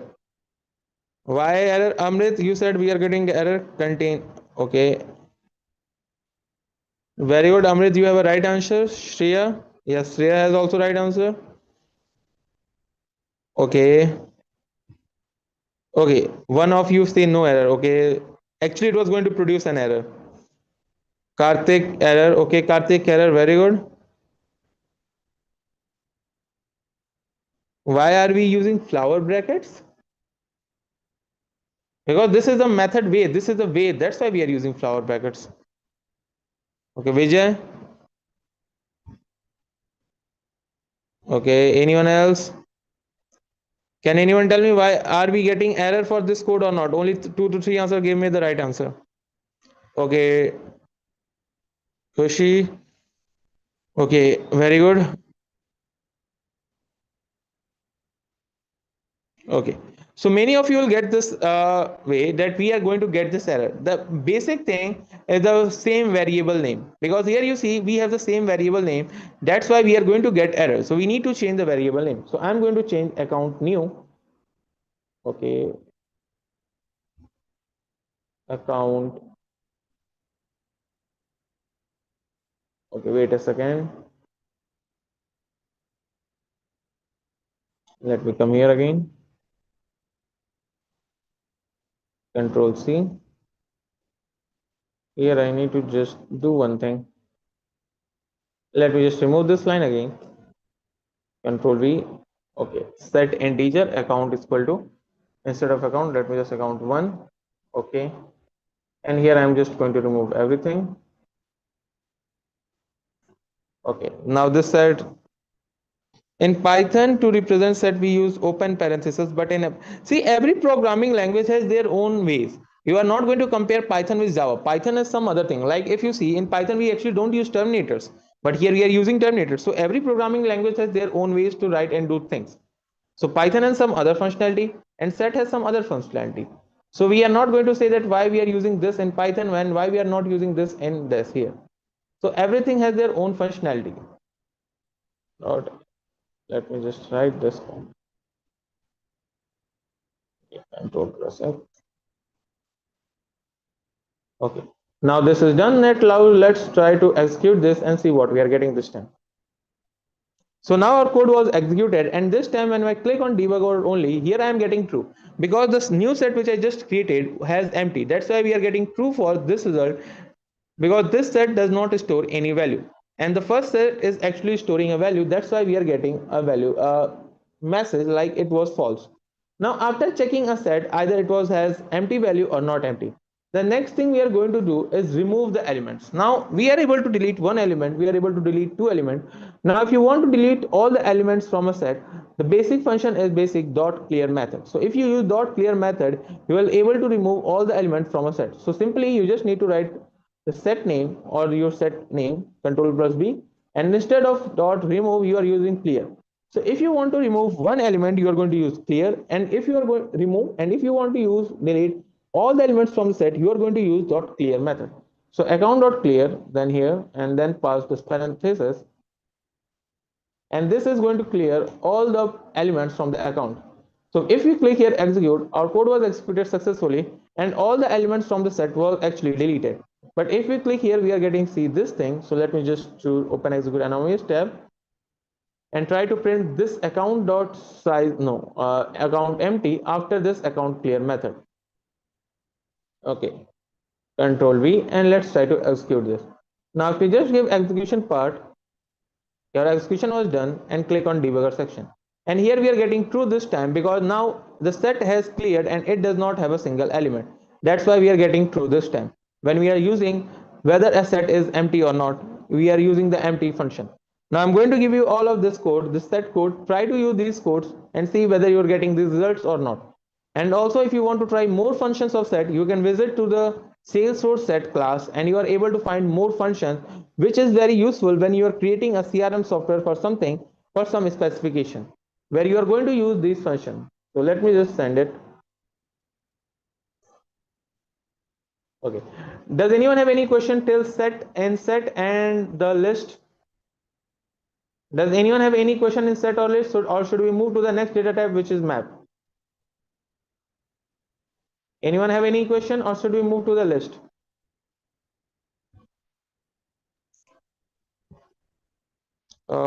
Wait a second, what is the questions? Okay, I think if yes, sir, I have a doubt. In Python to represent set we use,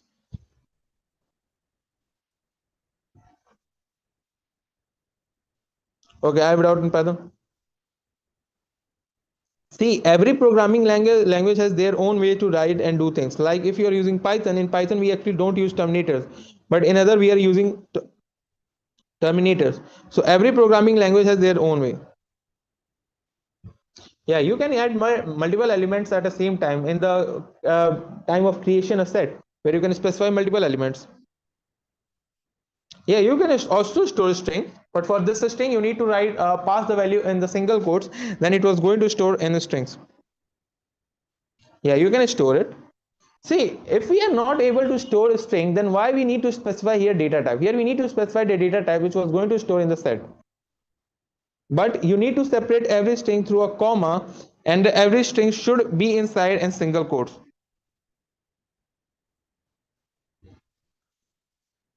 Okay, anyone else? Okay, let me see. I think many of them are clear.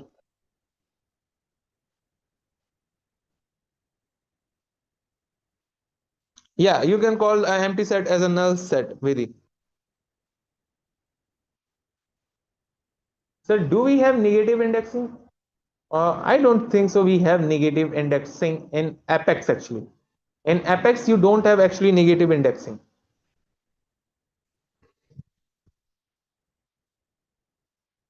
Okay. So now we are moving to our next data. Sir, if we are sorting set of a student, name set of. Let me just see this question. Just give me a second. I need to see your question. Amrit, sir, if we are storing set of student name, then name are maybe same also. Then in that case, what should we do? See, this is the problem. If you are storing set and this thing, then it was very useful that you are using a list. That is very useful because if you are using list, then the name should be duplicated. But if you are using set, try to give those value which not be duplicated.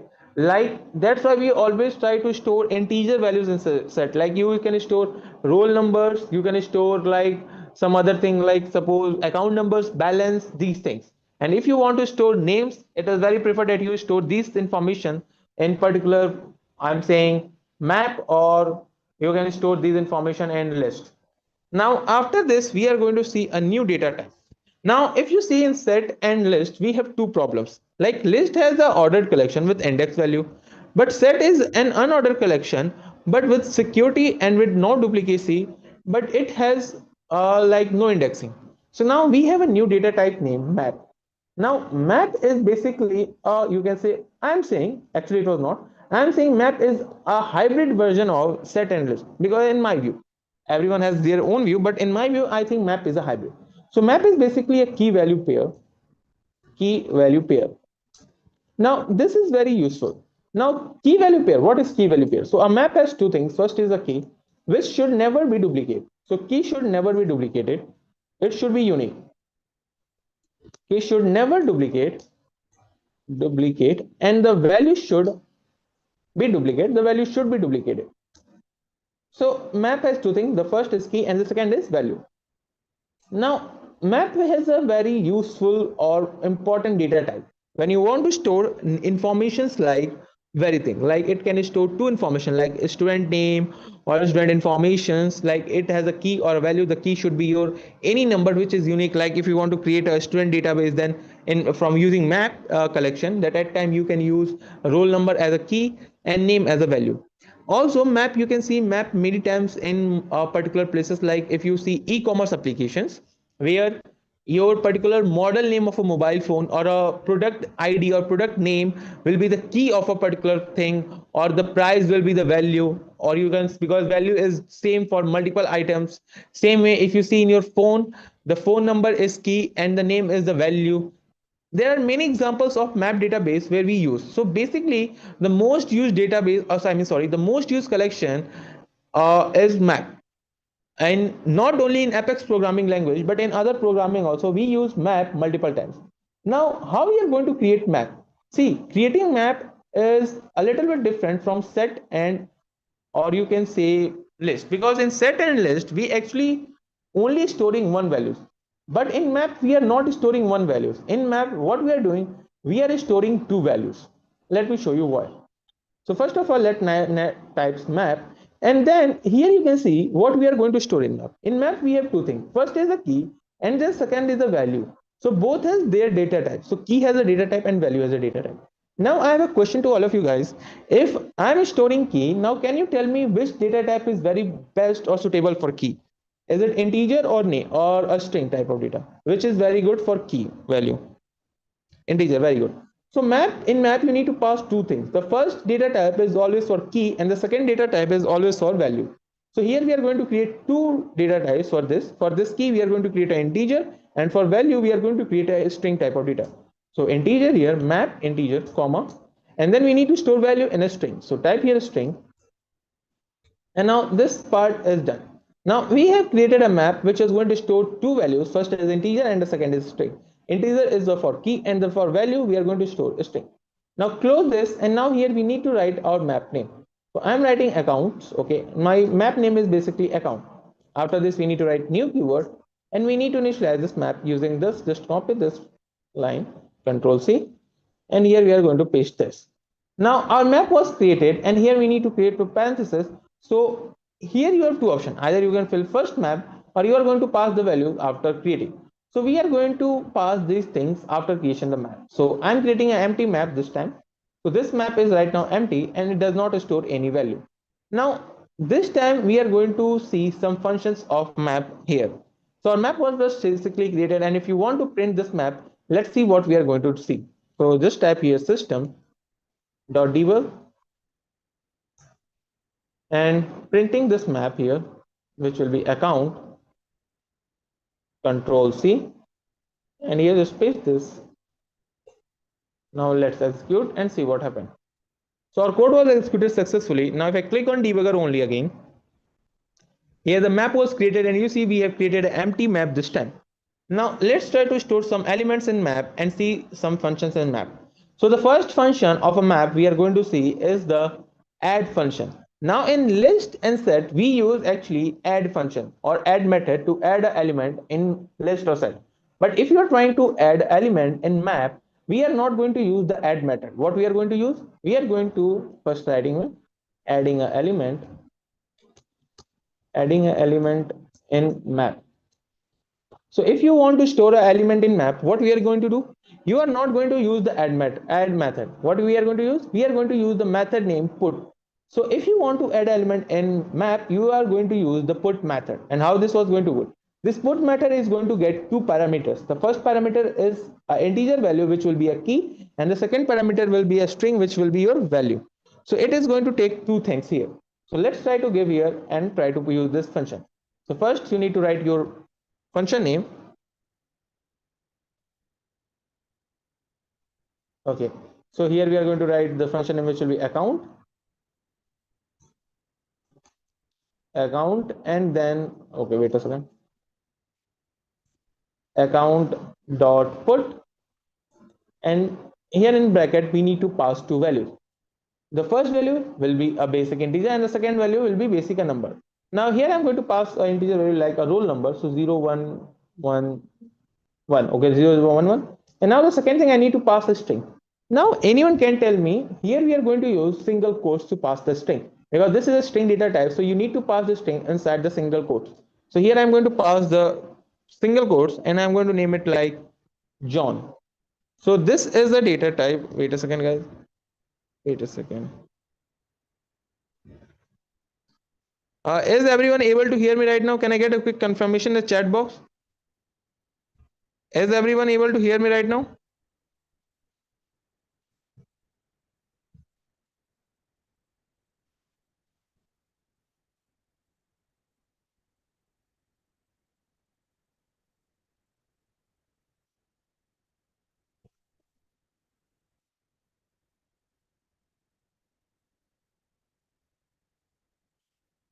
Okay.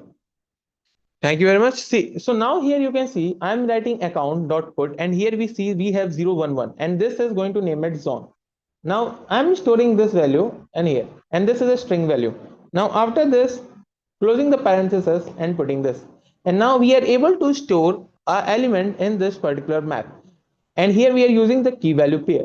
The same way you are going to use when you create a CRM software for someone. And at that time, this is how you are going to store a value. Remember, the number should not be in single quotes. It will be directly the number, then comma, and then the name. Now let's try to execute this and see what we are getting. So our execution part was done. Clearly, we don't get any error. And now it was taking a little bit time. So just give me a second.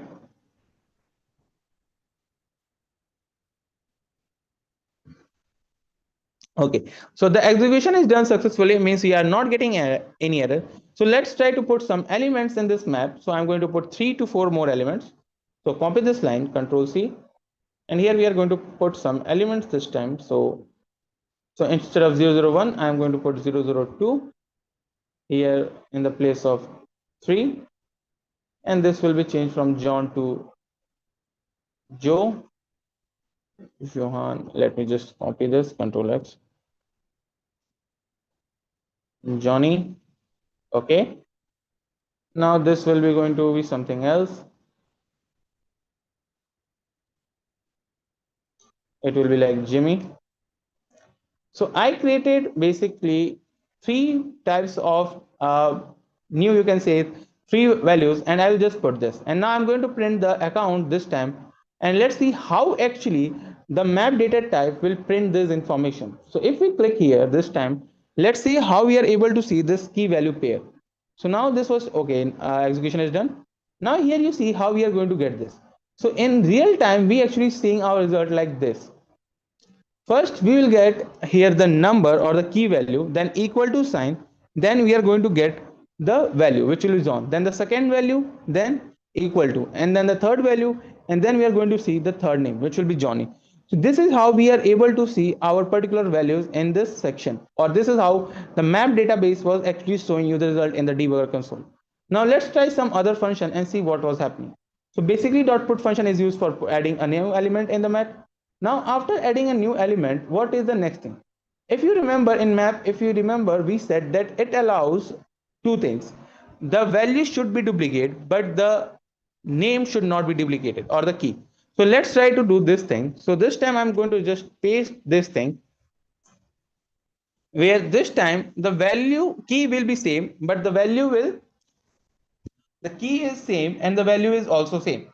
This is the first thing. Now in the next thing, what I'm going to do, now this time the key will be same, but the value should be different. Let's write this also. So value should be changed, let me change. So now the value should be different. I'm using the key will be same and the value will be different this time. The first time the key is also same and the value is same.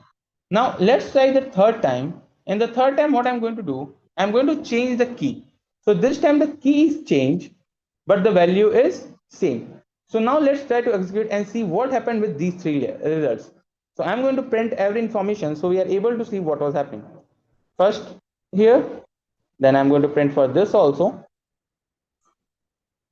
And let's print for this also. And let's execute this and see what was happening. So our execution part is done and we get our results here. Now click on debugger sections and let's see what was happening. So let me open this and let me show you what was happening here. So first we are going what we are doing from this point. After here, first what we do, we just simply write the same thing, same value, key and same value on line 13. So the first printing here we get. On the second printing, when you see, when you give the same result and means the same key and the same value, nothing is going to change. Everything will going to remain same. But the second time, if you see here, the system.debug, this time we are giving the same value, but we are changing the value. So what was happening here? Now, this is the third time. Here you can see it will override this thing. Means what was happening? It will override the value. So if you pass, let me just clarify this line. Okay. So here we are going. So when you write, when you give same name, same key, but different value, what happened? At that time, it will override the previous value. So 001 for actually for John, but when I give 001 for JH, it will just simply override the value here. Here you can see. Now, it was simply done this way. So if you give this, it will just simply override the value. After this, you can see. Now, when you give a new value, a new pair like 01 for John, now this time you can see I have changed the key, but the value is same. So here we will get for one John and one for GH. Means you can give multiple same values if the key is different. It is going to work. But if key is same and the value is different, then the value is going to be override. Does anyone have any doubt till this point, or should we move to the next function? Anyone having any doubt till this point, or should we move to the next function? Let me see your comments first.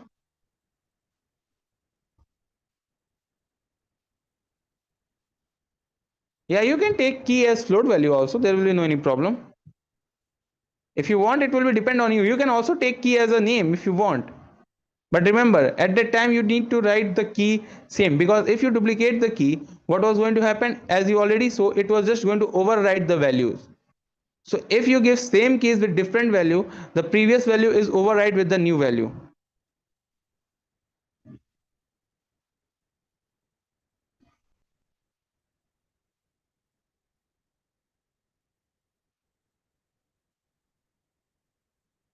Why we are not using double quotes? Okay, that's a good answer.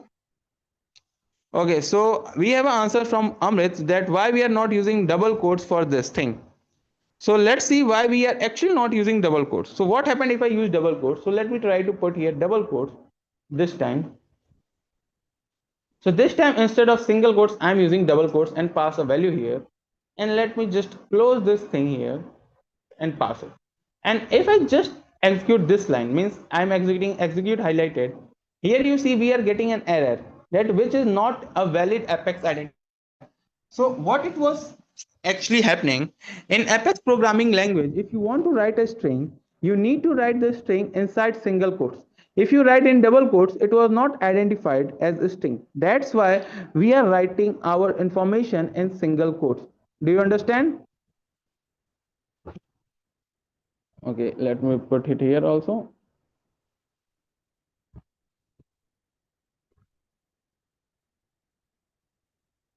Okay, so if you did write this will not identified as a string. That's why we are using single quotes.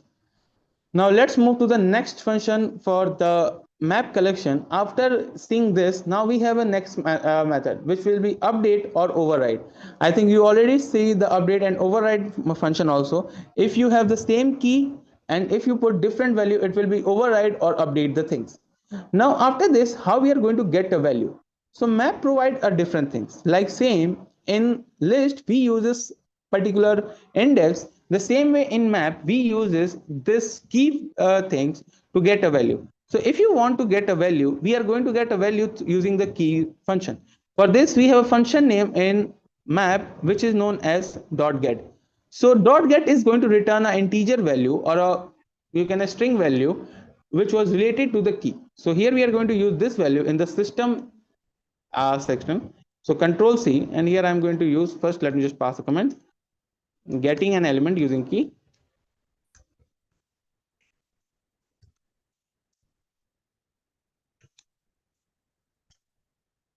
Okay, getting an element using key, and here we need to pass the element. So system dot debug accounts, and here we need to use the function name which will be .get, and .get will accept a parameter which will be the key. So here you need to write accounts. Let me just control X. Here we need to pass .get and pass a particular key. So right now we have a key like 0111. So let me write that 0111, which will be a key. Now account.get will going to get this thing and it was going to give us the result. So let's print this and see what we are going to get. So wait a second. Okay, actually this will be had the problem. So let me just comment this also. Okay, execute. Let's execute this and see what we are getting. So execution was done, and now if we click on the debugger section this time, we are able to get a value only for this particular thing. So the same way we did in list, we use index for getting a value. The same way we did in the accounts where we are using these things or the key to get a value. The same is used for in the search section where you pass a value and you will get an element. Now after this we have one more thing in this map data type which is remove item. For removing an item we have the same method dot remove.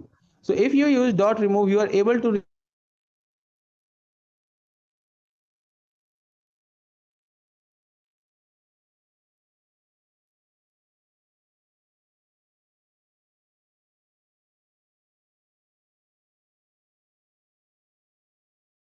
also going to get a parameter and this parameter is a key name. So if you pass account dot remove and that you need to pass a key, then it was going to remove that key in the from the map. So account dot remove and we are going to remove the 0111 okay, and closing this, and here I'm going to print this account again. So system dot debug account, so we see that this was removed. So control C, and here if I execute this, let's see what we are getting. So our code was again executed. Now if you come again on the debugger console here this time, here you will see we are able to remove this 111 John this time by using this remove function. After this we have some more functions in the map data type as well. The next function in the map is how we are going to get all the keys. Like if you want to know how many keys was available in your map and if you want to get all the keys, so what we are going to do. So see, now I have a question. Now this question is very important to all of you to understand. Are you able to understand these things or not? So first of all, let me ask a question. If I'm using a function, suppose you created a map type of collection, and you created a function in the map that is going to give you or return all the keys of the map. So I think it was a return type of function. Am I right? How many of you think this is a return type? Those who are thinking this is a return type function, raise your hands.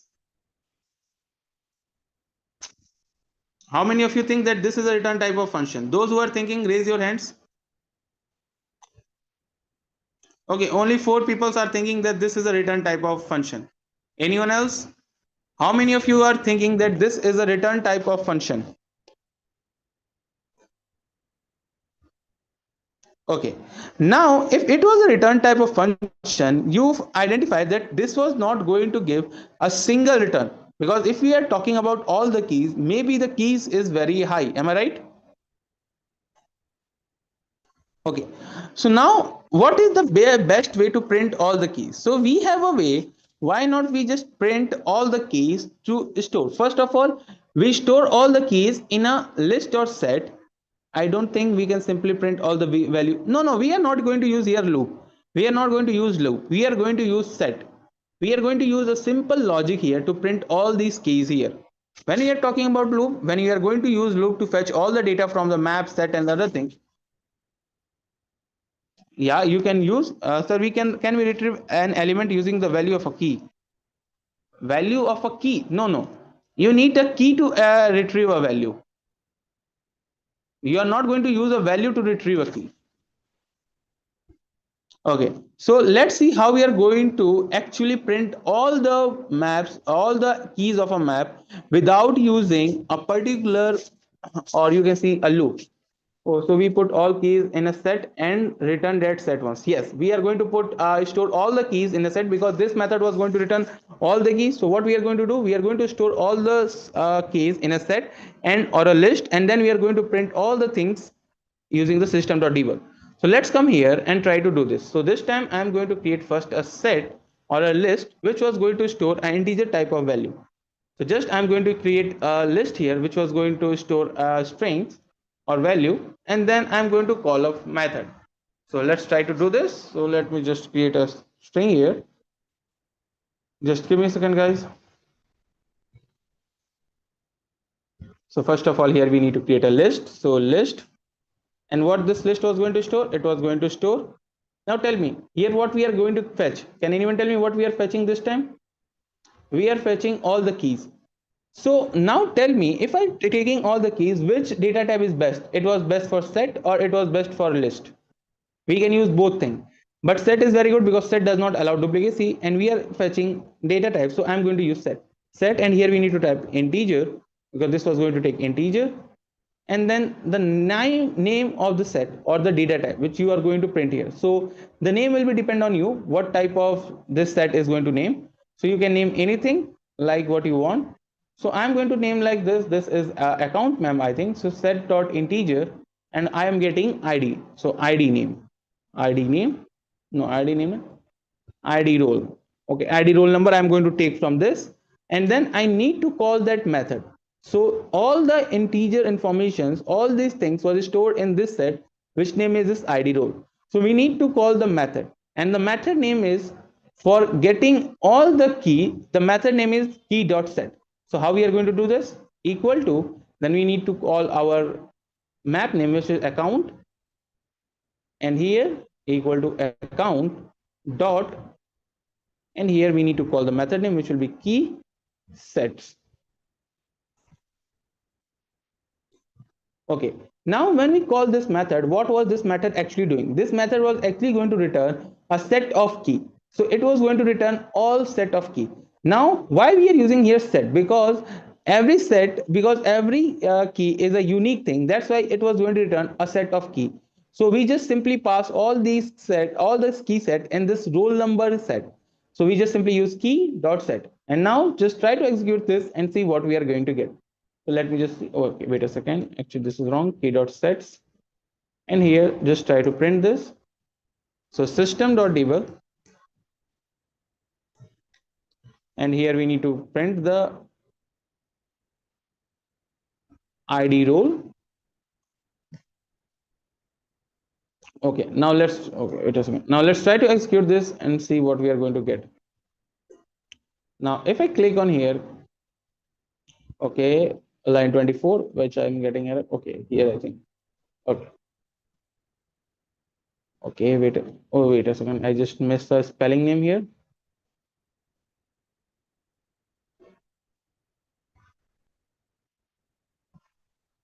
Okay, now execute this. Now our execution was done, and if I click on here on debugger section again this time, here you see we are able to print all the keys of in a set. So what we do, first we store all the information in a set and we just then print. Now if you want to store all the values, what we are going to use? We are going to use a list which was going to get all the elements. We are going to store all the elements in the list, and then what we are going to print? We are going to print the list. Now I have a question to all of you. Why I'm not allowed to use a set to print all the values? Can anyone tell me why I'm not using here a list this time? Why I'm using a list instead of set?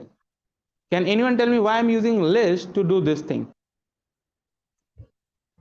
Does anyone know the answer? Okay, very good. Values should be duplicated because if I use set, this thing will not work because a list is going to store string type of value. So if I use list, then it was going to not work. Okay, wait a second. So list, now we are going to store a string, and here we need to name it.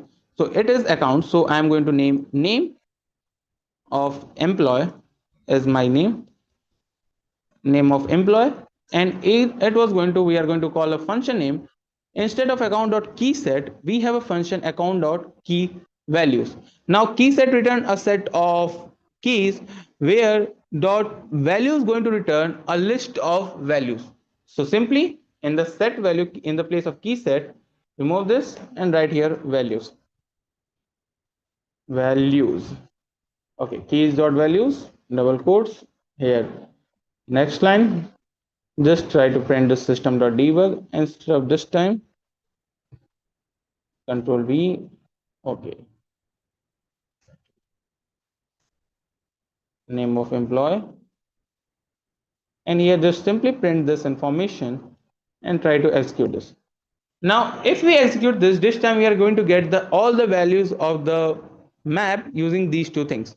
So we have two functions. The first function is key set, and the second function is key values. The set function is going to return, key set function is going to return all the keys, and the key value is going to return all the values of the map in a list. We are going to use list because the name of the value should be duplicate, and if you use set, then that time if the value is duplicate, you are not able to see the duplicate value or the whole map data. So this is how you are going to fetch the information from a map or keyword if you want to get all information. Now the next function in map is that a function that was going to check whether a key was available in a map or not. Like this function was going to tell you that whether a key was available or not, and this function is going to return a basically, you can say, a simple boolean value which is either true or false. So it was going to, we are going to directly call this function in the system.debug because it was going to return a true false thing, so we directly able to see this. So here just remove this thing, and here we need to first call our map name, which will be this account. So copy this map name, here system.debug, and here the name, and then we need to call the map which is contain keys. So contain keys is going to check or perform a search on all the keys and check whether the element was available or not. If the element was there, then it was going to give us true, and if it's not, then it was going to give us false. So contains.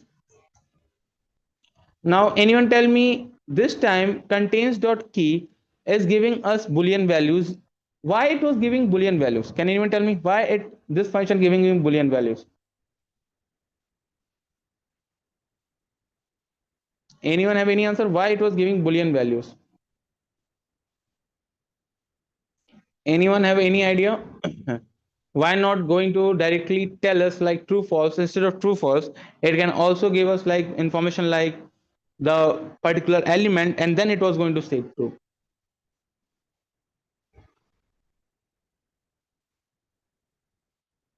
Okay, I think no one has know this answer. Okay.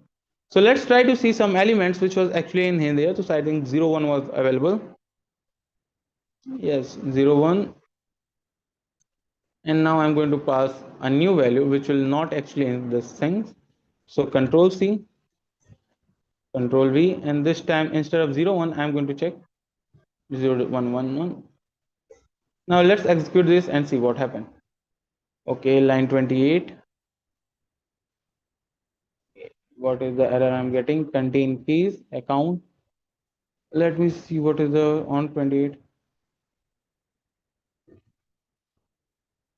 I think there will be spelling mistake. Let me just say, I think there will be a spelling mistake. Okay, actually this is not a spelling mistake. The mistake is here. This. Okay. Now this is good.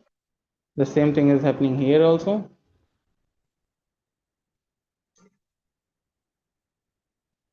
Okay, now this will work properly.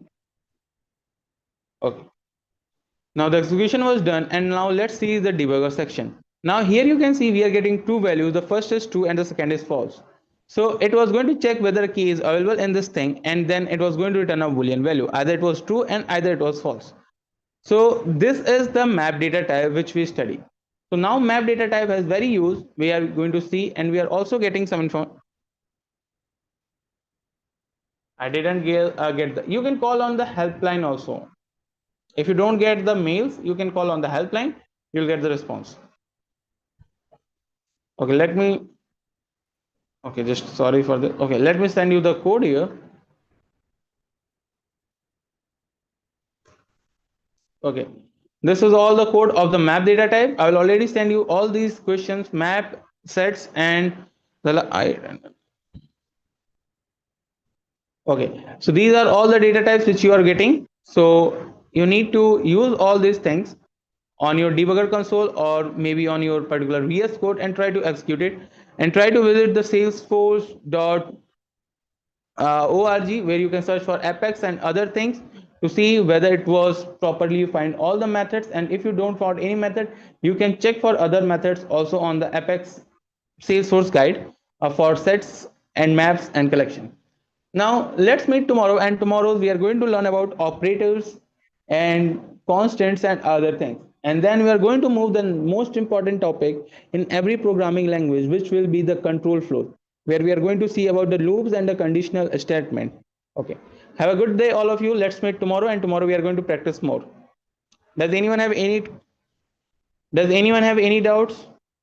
If you have any doubts, you can ask me, and otherwise we are going to end this class. So does anyone have any doubts? Okay, I think I get some message. Just give me a second, I'm just checking the message. Okay, why we use set for key? We are using set for key because see, keys are distinct value which should not be which is actually you can say those values which is not duplicated. That's why we are using set. You can use list if you want, there is no any problem. If you want, you can use it. Sir, will contains dot value will do for values? Yeah, we also did this. You also see we already use that contain account dot contain key and accounts dot contain values. Dot keys is used for getting keys and dot values is used for getting value.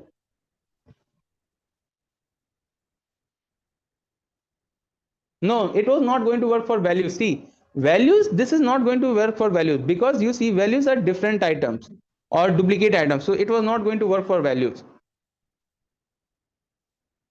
Okay, anyone have any other question? Unable to copy this code. Okay guys, if you are not unable to copy this code, let me just give me a second. Just give me a single second. I am going to actually send these codes are going to be in the particular your LMS. So don't need to be worried about that. You are going to get all of this code in the LMS if you are not able to copy this code. Let me just copy this once so I can able to send you in this LMS section. Just give me a second. Okay, so I am sending this code to someone who is going to send all of this code in the LMS section. So you are not going to worry about that. You are going to get all this code in the LMS also, and you are also able to see in this chat box. And we are also going to put these codes for you too. So let me just give me a second. Okay, So no need to worry. Those who are not getting this code, you are going to get this code in your LMS resource material. Okay.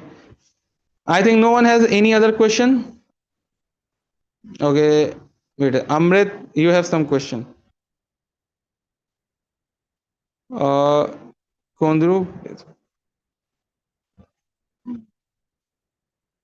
I don't think so. Anyone has any other questions? So we are going to end this class today. Let's meet tomorrow, and tomorrow we are going to study more. Have a good day, all of you.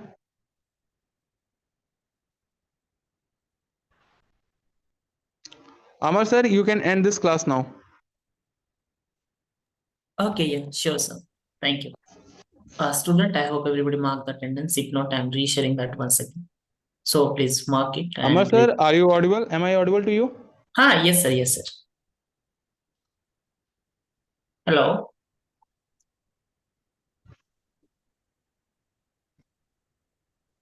So we'll wind up for the day, and we'll see you tomorrow.